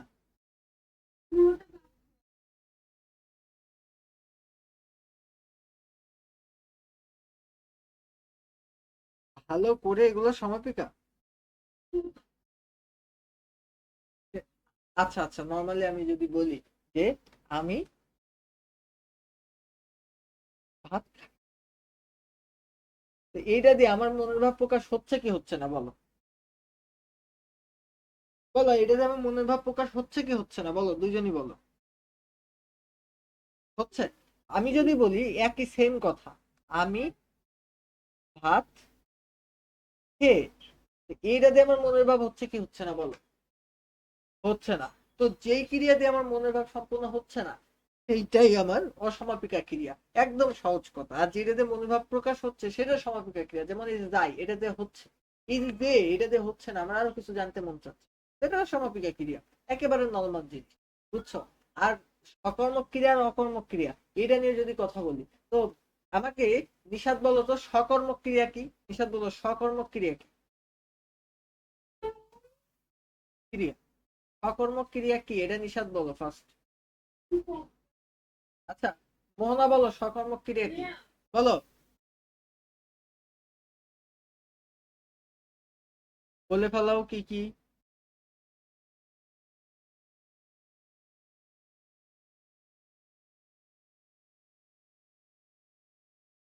ইয়েস, তুমি ঠিক বলছো, বাট লাগবে না। ঠিক বলছো বাট লাগবে না। হ্যাঁ, লাগবে না, বিকজ এটা এখান থেকে তোমার কখনো পর্যন্ত এখনো পর্যন্ত এমসিকিউ আসে না, এই জন্য লাগবে। বুঝছো? তোমার সম্পূর্ণ প্রশ্ন তুমি যদি দেখো, মানে এসএসসি প্রশ্নগুলো দেখো, তাহলে সমাপিকা অসমাপিকা পর্যন্তই তুমি দাঁড়াইতে পারো। তো তোমার এসএসসি তে ভালো করতে গেলে প্রথম যেটা জানতে হবে সেটা হলো কি কি তোমার পড়া লাগবে না। গরু ছাগলের মতন সব পড়লে তুমি ভালো রেজাল্ট করতে পারবা না কোনো সময়। কোনটা পড়া লাগবে না, কোনটা আমি পড়বো না, এটা জানা খুব বেশি ইম্পর্টেন্ট। তো তুমি যেটা বললে অসমাপিকার ভাগ, তো ওই ভাগটা লাগবে না। বুঝছো? আমার স্লাইডে যা আছে তার বাইরে আর কিছুই লাগবে না। আমার স্লাইডে ভাব আমি আনি নাই, বুঝছো? বিকজ ভাব লাগবে না তোমার। তো আমি যেগুলো আনছি এগুলাই লাগবে, এর বাইরে আর কিছু লাগবে না। বুঝছো? আচ্ছা, তো এখন বলো সকর্মক ক্রিয়া কি কি বলো, বলে ফেলো। সকর্মক ক্রিয়া কাকে বলে বলো? যেই ক্রিয়ার কর্ম আছে, এক কথায় যেই ক্রিয়ার কর্ম আছে। এখন কর্মকে তুমি কি দিয়ে খুঁজে পাবা বলো? কি দিয়ে খুঁজে পাবা? মনে করো যে আমি বললাম যে লোকটি লোকটি ভাত খায়, বলে ফেলো। জিনাত, হ্যাঁ, বলো লোকটি ভাত খায়, এই এখানে কর্ম কোনটা বলো আমাকে, কর্ম কোনটা? বলো কর্ম কোনটা? এটা কি দিয়ে বের করলে, কিভাবে বের করলে বলো? খাই, খাই কে বললো? হ্যাঁ, হ্যাঁ, যাও তাড়াতাড়ি। আচ্ছা, মোহনা বলো আমাকে যে এই যে আমরা যে বলছি যে এখানে আমার কথা হলো কর্ম কোনটা, আমি কিন্তু ক্রিয়া জিজ্ঞেস করিনি, কর্ম কোনটা সেটা জিজ্ঞেস করছি। ভাত কি, তুমি কি ভেবে বলছো না আন্দাজে বলছো? আন্দাজে বললে হবে না, একটু একটু চিন্তা করো, একটু চিন্তা করো, এখানে কর্ম কোনটা বলো।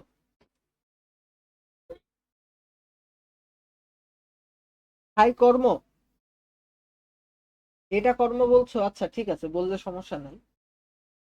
আচ্ছা, আমরা নিশাতের কাছেও শুনবো, নিশাত কি বলে সেটা আমরা জানার চেষ্টা করব। আচ্ছা যাই হোক, তুমি বললে যে খাই হচ্ছে কর্ম। আচ্ছা, তুমি কি জানো যে কোনো কিছু করারে কাজ বলে? আচ্ছা নিশাত বলো তো, এখানে কর্ম কোনটা? এই যে লোকটি ভাত খায়, এখানে কর্ম কোনটা? কর্ম, কর্ম, কর্ম ভাত, এটা কিভাবে পাইলে? কি খায়, ইয়াস। তো ব্যাপারটা হচ্ছে আমি যদি কি দিয়ে প্রশ্ন করি, কি দিয়ে প্রশ্ন করি, তাইলে আমি কি পাবো? কর্ম পাবো। কি দিয়ে প্রশ্ন করলে আমি কি পাবো? কর্ম পাবো। এই লোকটি কি খায়? ভাত খায়। এই ভাত হচ্ছে আমাদের কর্ম। বুঝছো? তো কি দিয়ে প্রশ্ন করলে আমরা কি পাবো? কর্ম পাবো। তো কর্ম জিনিসটা কি, তার মানে এই বাক্যে কর্ম আছে, তার মানে এটা একটা সকর্ম ক্রিয়া। এই যে আমাদের ভাত, এই যে আমাদের খাই, এই খাইটা হচ্ছে কিন্তু ক্রিয়া। এই ক্রিয়াটা হচ্ছে আমাদের একটা সকর্ম ক্রিয়া, বুঝছো? বিকজ এই ক্রিয়ার একটা কর্ম আছে, তার মানে এটা একটা সকর্ম ক্রিয়া। বলো। এবার যদি আমি বলি, দেখো মেয়েটি হাসছে, আমি তোমার নর্মালি বললাম যে মেয়েটি হাসছে, মেয়েটি হাসছে। হ্যাঁ, মেয়েটি হাসছে। তো এইটা তুমি প্রশ্ন করো কি দিয়ে, মেয়েটি হাসছে কি, তুমি কিন্তু কোনো অ্যান্সার পাচ্ছ না। তো যেহেতু তুমি মেয়ে, অবশ্যই তোমাকে তোমাকে অবশ্যই ভার্ব লাগায় প্রশ্ন করতে হবে, ভার্ব সহ প্রশ্ন করতে হবে। যেমন তুমি মেয়েটি কি করছে, তাইলে তো হাসছে আনসার আসছে, কিন্তু এই হাসাটা তো একটা ক্রিয়া, তুমি ক্রিয়ারে কেন আনসারে আনবা? তাহলে তো তুমি সাবজেক্ট পাচ্ছ। তোমাকে বলতে হবে মেয়েটি হাসছে কি, তাইলে অ্যান্সার পাচ্ছ কোনো? তুমি কিন্তু এই জায়গাটাই তুমি লোকটি কি খায় প্রশ্ন পাচ্ছ, অ্যান্সার পাচ্ছ। এখানে অ্যান্সার পাচ্ছ, কিন্তু এই জায়গায় কি তুমি অ্যান্সার পাচ্ছ? মনে ক্লিয়ার হও আগে। তুমি এই জায়গাটাই প্রশ্ন করলে অ্যান্সার পাচ্ছ, মেয়েটি হাসছে কি প্রশ্ন পাচ্ছ, অ্যান্সার পাচ্ছ। কিন্তু এই জায়গায় দেখো লোকটি খায় কি, অ্যান্সার পাচ্ছ। তার মানে এখানে তুমি কিন্তু অ্যান্সার পাচ্ছ, তার মানে এখানে কর্ম আছে। এখানে তুমি অ্যান্সার পাচ্ছ না, তার মানে এখানে কর্ম নাই। বুঝছো? এখনো ক্লিয়ার না হইলে বলো। নিশাত, মোহনা, কি বুঝছো? আচ্ছা, তো আরো উদাহরণ দেখলে ক্লিয়ার হবা, আস্তে আস্তে সামনের দিকে যাই। যে তোমার সকর্ম ক্রিয়া, এই যে বাবা বই পড়ছেন, বাবা কি পড়ছেন? বই পড়ছেন। দেখো উত্তর পেয়ে গেছি। দেখো কি হাসছে, answer নাই, অ্যান্সার নাই, কি হাসছে, answer নাই, অ্যান্সার নাই। তো এই যে ব্যাপারটা, এটা কিন্তু মাথায়। হ্যাঁ, অকর্ম। আচ্ছা, তো দ্বিকর্ম ক্রিয়া, দেখো দ্বিকর্ম ক্রিয়া কোনগুলা? দ্বিকর্ম ক্রিয়া হচ্ছে যদি দুইটা ক্রিয়া থাকে, যেমন শিক্ষক ছাত্রদের ব্যাকরণ পড়াচ্ছেন। কি পড়াচ্ছেন? ব্যাকরণ পড়াচ্ছেন। কাকে পড়াচ্ছেন? ছাত্রদের পড়াচ্ছেন। তো আমরা কি এবং কাকে দিয়ে অ্যান্সার দিয়ে প্রশ্ন করলাম? কি আর কাকে, কি আর কাকে দিয়ে প্রশ্ন করলাম, আমরা দুইটাই অ্যান্সার পালাম। তার মানে এখানে আমাদের কর্ম আছে দুইটা, তার নাম এটা দ্বিকর্মক ক্রিয়া। খুব ইজি অ্যান্ড সিম্পল একটা জিনিস, বুঝছো? খুব ইজি অ্যান্ড সিম্পল একটা জিনিস। আচ্ছা, তো সামনে যাই, ক্রিয়া বিশেষণ। ক্রিয়া বিশেষণের মোটামুটি অ্যাডভার্ব বলা হয় কি, বলো। আর এই তো হয়ে গেছে প্রায়। আর কয় পৃষ্ঠা? আর এই তো 20 পৃষ্ঠার মতো। তো এখন কথা হলো ক্রিয়া বিশেষণ, বুঝছো তো? বলো,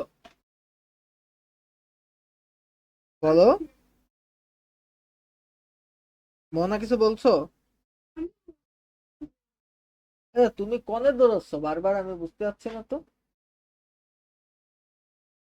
আচ্ছা, তা পানি মানি নেই তোমার টেবিলে?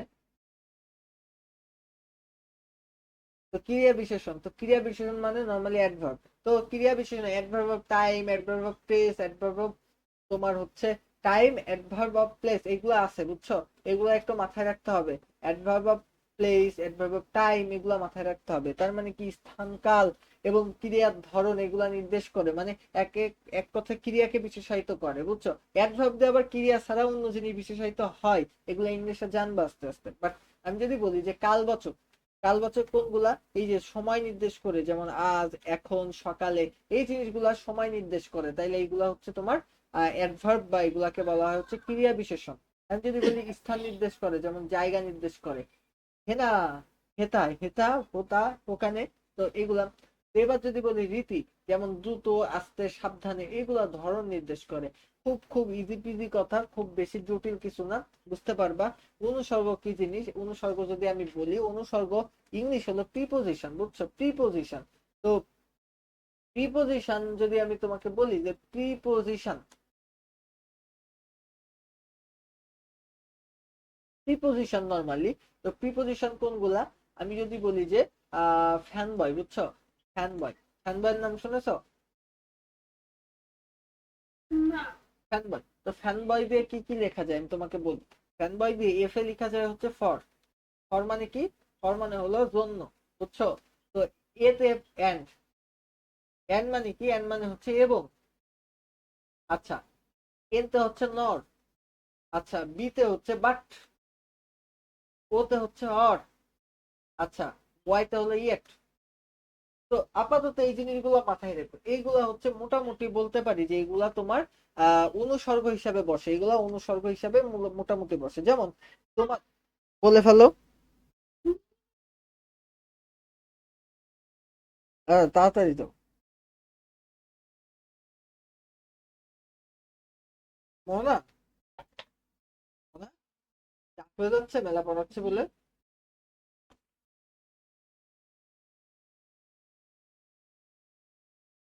তোমার সিলেবাস কমপ্লিট হচ্ছে কিনা বলো তো?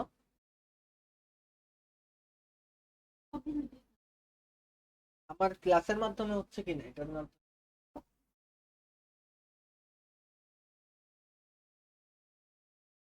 ক্লাস মনে পাইলে? ও আচ্ছা, তো ক্লাসের সাথে বইয়ের কি মিল আছে?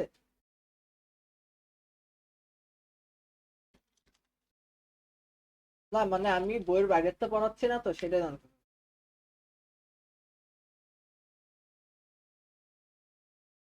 হ্যাঁ, না, আমি কি বইয়ের বাইরে থেকে পড়াচ্ছি কিনা? হ্যাঁ, এই জিনিস।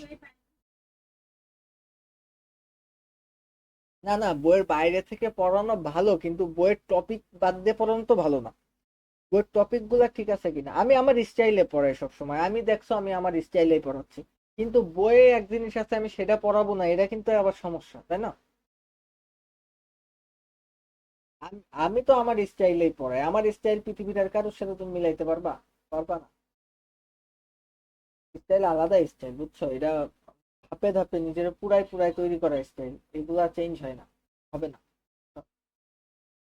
অনেক কষ্ট হয় এগুলা, এইভাবে এগুলা মেনটেন করে পড়াইতে। দেখো আমি যে এই যে ছন্দ, হ্যান ত্যান, ইয়ার্কি আড্ডা ইউজ করি, এগুলা দেখবা যে পাবা না, এগুলা খুব ইউনিক। কষ্ট হয় এগুলা, এগুলা ক্রিয়েট করতে অনেক কষ্ট হয়, সত্য কথা বলতে।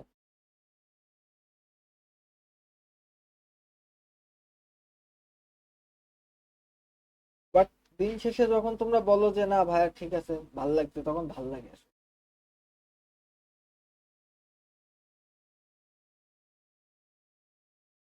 এই নিশাদ আসছো?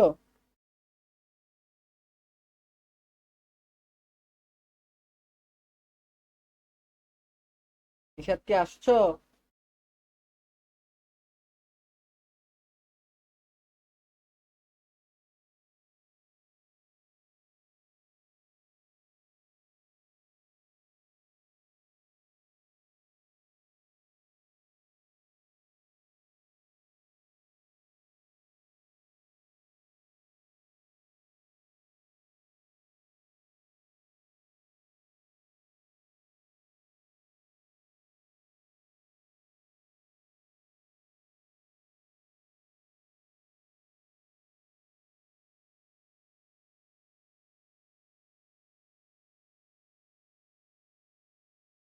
হ্যাঁ,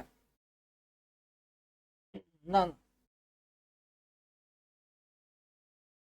আচ্ছা, তো আসো শুরু করি। সেটা হচ্ছে তোমার বলি যে আহ যে এই দেখো আমি তোমাকে বললাম যে উপসর্গ, ওই তোমার অনুসর্গ কোনগুলো, এই যে ফ্যান বয়, ফ্যান বয় মধ্যে দিয়ে যেগুলো আমি তোমাকে নর্মালি বললাম।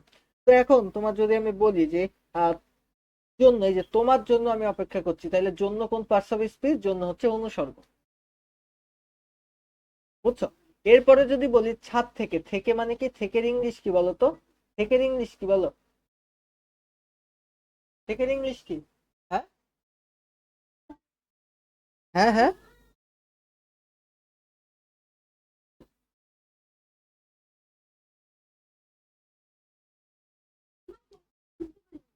থেকের ইংলিশ কি? এই মোহনা বলো, থেকের ইংলিশ কি? টু, টু মানে থেকে, ইয়েস, টু মানে হচ্ছে থেকে। তো টু কি একটা পার্ট, টু একটা প্রিপোজিশন, বুঝছো? টু যেহেতু একটা প্রিপোজিশন, তাহলে আমরা কি বলতে পারি, এই যে থেকে, থেকে একটা অনুসর্গ। তো এবার দিয়ে, দিয়ে মানে কি, বাই, বাই মানে হচ্ছে দিয়ে, তাই তো? দিয়ে। তো এখন এই যে বাই, বাই কিন্তু একটা প্রিপোজিশন, তাই এই যে দিয়ে, দিয়ে কিন্তু অবশ্যই একটা অনুসর্গ। তো অনুসর্গ মানে প্রিপোজিশন, প্রিপোজিশন মানে অনুসর্গ। তো সাধারণ অনুসর্গ গুলো আমি নর্মালি লিখে দিছি, এগুলো একটু মাথায় রেখো। প্রতি, বিনা, সহ, অবধি, পানে, হেতু, জন্য, দ্বারা, দিয়া, কর্তৃক, এগুলো সব উপসর্গ, এগুলো অনুসর্গ, এগুলো মাথায় রেখো, এগুলো সব অনুসর্গ, এগুলো মাথায় রেখো। তো সামনে আগাই। যোজক কোনগুলা? যোজক মানে হচ্ছে, বলো। যোজক মানে হচ্ছে কনজাংশন, বুঝছো? যোজক মানে হলো তোমার একটা বাক্যাংশ যোগ করবে, বুঝছো? একটা বাক্যাংশের সাথে আরেকটা বাক্যাংশ যোগ করবে, বা একটা শব্দের সাথে একটা বাক্যাংশ যোগ করবে বা বিয়োগ করবে, এইগুলাকে যোজক বলা হয়। যোজক মূলত দেখো, আমরা যদি বলি সাধারণ যোজক, বৈকল্পিক যোজক, বিরোধমূলক যোজক, কারণ যোজক, এই জীবনেও এইসব তোমার পরীক্ষাতে আসবে না, বাট তারপরেও রাখা হয়েছে, এর কারণ আছে। তো আমি যদি বলি সাধারণ যোজক কোনগুলা, দেখো রহিম ও করিম বাজারে গেল, দেখো একটার সাথে আরেকটা যুক্ত আছে, রহিম ও করিম বাজারে গেল। এই ধরনের কন্টেন্ট গুলো পাবা আমার অ্যাডমিশনের ক্লাসের দিকে, বুঝছো? অ্যাডমিশনের ক্লাস বাংলা ব্যাকরণের জন্য আমি কয়েকটা নিছি, ইউটিউবে পাবা, ওখানে দেখবে এগুলো আমি খুব বিস্তারিত আলোচনা করছি।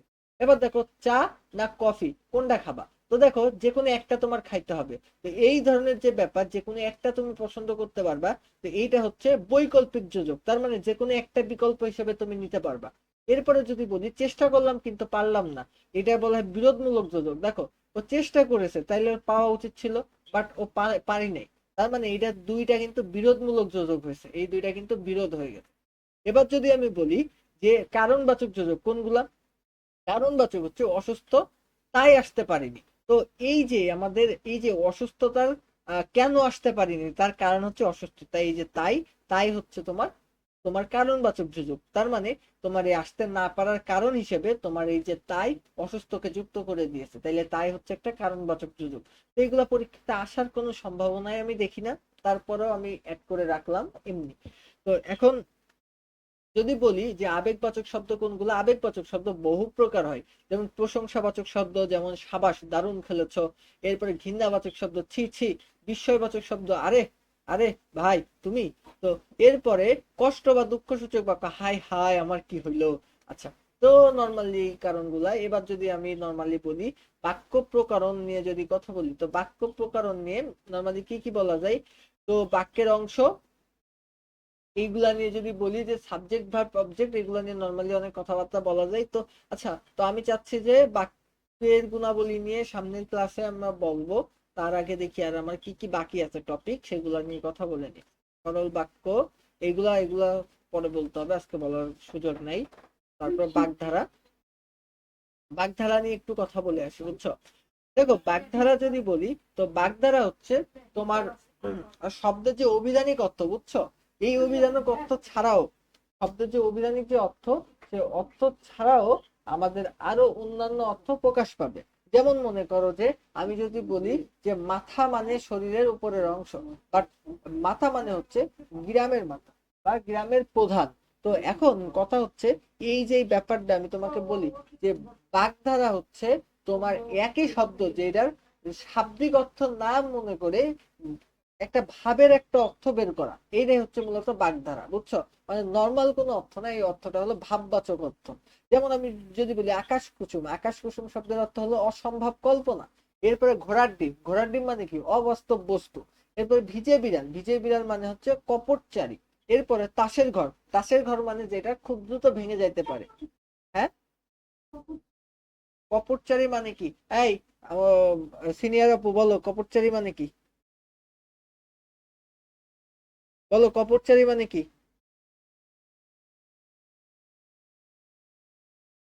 কপটচারী বলো। আরে ভিজে বিড়াল মানে কি? ভিজে বিড়ালের বাগধারা কি? কপটচারী। বলো কপটচারী মানে কি?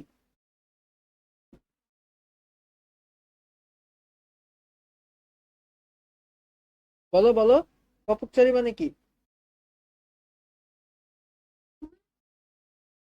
কপটচারী মানে হলো, এই মোহনা পারবা না? মোহনা, আমি কপটচারী মানে কি তুমি পারবা না?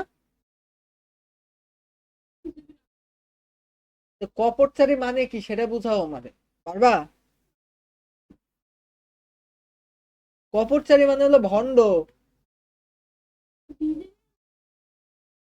হ্যাঁ, ভিজে বিড়াল মানে কি? ভিতরে একরকম, বাইরে আরেক, বাইরে একরকম, ভিতরে আরেক রকম। বাইরে মনে হবে যে কি যেন ভিতু ভিতু ভিতু ভিতু, কিন্তু ভিতরেও আলাদা, বুঝছো? ভন্ড ভন্ড, ভিজে বিড়াল মানে হলো ভন্ড। তাসের ঘর মানে হলো ক্ষণস্থায়ী বস্তু যেটা ধামদে ভেঙে যেতে পারে। বলো। আচ্ছা, এরপরে আমরা যদি প্রতিশব্দ বলি, সিনোনিম অ্যান্টোনিমের কথা যদি বলি, যেমন দেখো প্রতিশব্দ, এই যে আগুন, আগুনের প্রতিশব্দ কি? অগ্নি, অনল, পবক, হুতাশন, হুতাশন। আমি হাউতাশান হুতাশির। তো আচ্ছা, যাই হোক, এরপরে যদি বলি যে পানি, পানি মানে কি? জল, সলিল, নীর, বাড়ি। এরপরে পৃথিবীর ধরনী, বসুধা, জগৎ, অবনী। এরপরে পাহাড় নিয়ে যদি বলি, তাহলে পর্বত, শৈল, গিরি, অচল। এইগুলা হচ্ছে তোমার নর্মালি পাহাড়। এরপরে যদি বলি আকাশ, আকাশের যে প্রতিশব্দ সেগুলো গগন, অম্বর, নাভ, ব্রোম। তো এখন কথা হলো, আমি যেগুলা লিখে দিছি এগুলা কি এনাফ? মোটেই এগুলো এনাফ না। বই যেগুলো আছে সেগুলো সব পড়তে হবে, আমি শুধুমাত্র খুব ইম্পর্টেন্ট যেগুলো সেগুলো আনছি। তো এগুলো পড়লেই কি সব হয়ে যাবে? অবশ্যই হবে না। আমি শুধু এক্সাম্পল, মানে তোমাকে বোঝানোর জন্য কয়েকটা আনার দরকার, তাই নিয়ে আসছি। তো বিপরীত শব্দ নিয়ে যদি কথা বলি, আসল, নকল, আকাশ পাতাল, আয় ব্যয়, এগুলো তো বোঝো। ইতর, ভদ্র, উত্থান পতন, কঠিন, কমল, চঞ্চল, স্থির, এগুলো নর্মালি তোমরা বোঝো। আচ্ছা, তো শব্দ জোড়া নিয়ে যদি কথা বলি, তাইলে একই উচ্চারণ কিন্তু তোমার বানান এবং অর্থ ভিন্ন ভিন্ন হইতে পারে। যেমন আমরা যদি বলি নীর আর নীর, দেখো দন্তার নয় দীর্ঘি র, মানে ডয়বিন্দু র, নীর, নীর মানে হলো পাখির বাসা। আর দন্তার নয় দীর্ঘি বয় শূন্য র, নীর মানে হচ্ছে পানি। এরপরে যদি বলি দিন আর দিন, দয়রস্যি দন্তন্য দিন মানে হচ্ছে দিবস। আর দয় দীর্ঘি দন্তন্য দিন মানে হচ্ছে দারিদ্র, বুঝছো? এরপরে অন্ন, অদন্তান্নই দন্তান্ন মানে, অদন্তান্নই দন্তান্ন অন্ন, অন্ন মানে হচ্ছে ভাত। আর অদন্তান্ন ইজাফলা অন্ন, অন্ন মানে হলো অপর জিনিস। এরপর যদি বলি দেশ, দয়কের তালিবর্ষা, দেশ মানে রাষ্ট্র। আর দয় বয়কের পেট কাটা মূর্ধন্য স, মানে দেশ মানে হলো হিংসা। এবার যদি বলি, আমরা পরীক্ষার জন্য কয়েকটা টিপস তোমাকে বলবো, সেটা হচ্ছে তোমার সংজ্ঞা এবং উদাহরণ মাথায় রাখতে হবে অবশ্যই, এবং প্রতিটি নিয়মের 2 থেকে 3টা উদাহরণ তোমাকে মুখস্থ রাখতে হবে। এবার পার্থক্য, পার্থক্যগুলো পড়লেই কিন্তু তোমার জিনিসগুলো মাথায় থেকে যায়, বুঝছো? পার্থক্যগুলো তোমাকে অবশ্যই পড়তে হবে। এরপরে বানান, বানান একদম নত্য সত্য বিধান, সব বানানগুলো কিন্তু শুদ্ধ করে রাখতে হবে, শুদ্ধ দেখতে হবে, বানানে খুব ইম্পর্টেন্ট বিষয়। আর নিয়মিত অনুশীলন করতে হবে, বাগধারা, এক কথায় প্রকাশ, এগুলো নিয়মিত চর্চা না করলে কিন্তু তুমি ভুলে যাবা, বুঝছো? তো আজকে আমাদের ক্লাস এই পর্যন্তই। তো আর কোনো প্রশ্ন থাকলে বলতে পারো। যাওয়ার দরকার নেই, দাঁড়াও। তো এখন হচ্ছে তোমাদের যেটা আমি করব সেটা হচ্ছে, তোমাদেরকে আমি ইয়া দিয়ে দেবো, শীট গুলা দিয়ে দেবো তোমাদের। এই শীট কি লাগবে মোহনা তোমার? মোহনা, মোহনা, মোহনা, শীট কি লাগবে তোমার?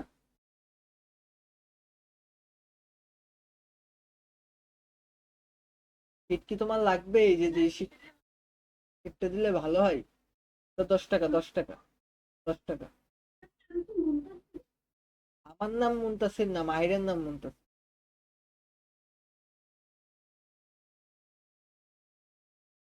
পাইছো শিট? 10 টাকা, 10 টাকা।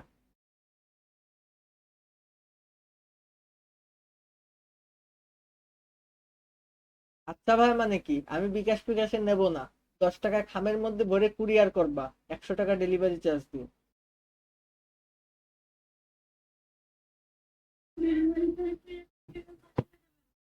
হ্যাঁ, লাগলে লাগুক, তা আমি কি করবো? আমি কুরিয়ারে ছাড়া নেবো না।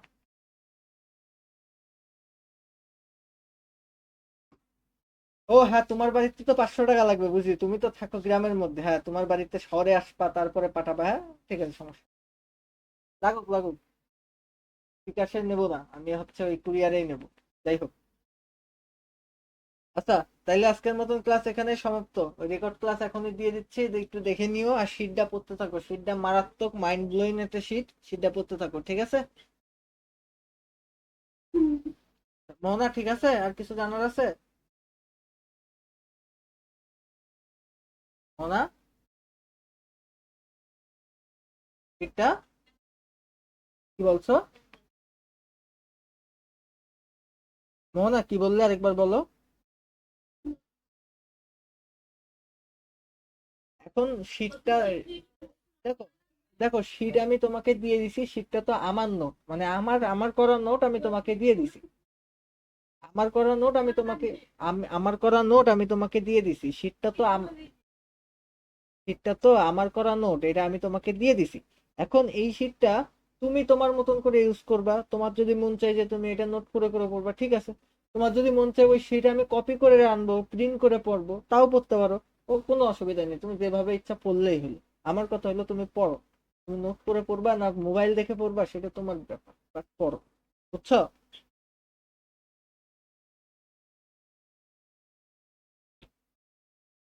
আচ্ছা ঠিক আছে, তাহলে টাটা, চলে গেলাম। ভালো থেকো। আর কোনো সমস্যা হলে আমার বলো। বলো বলো।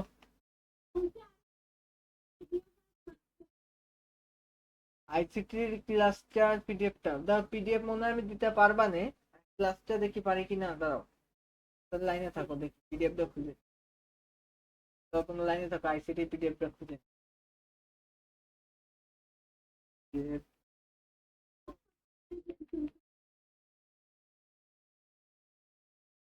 এগুলো বস্তায় ভরে রেখে।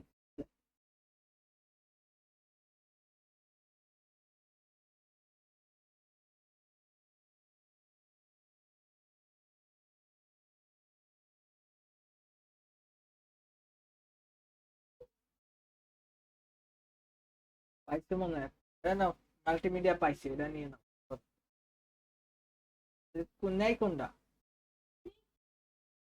ওইটার নাম কি ছিল? স্প্রেডশিট?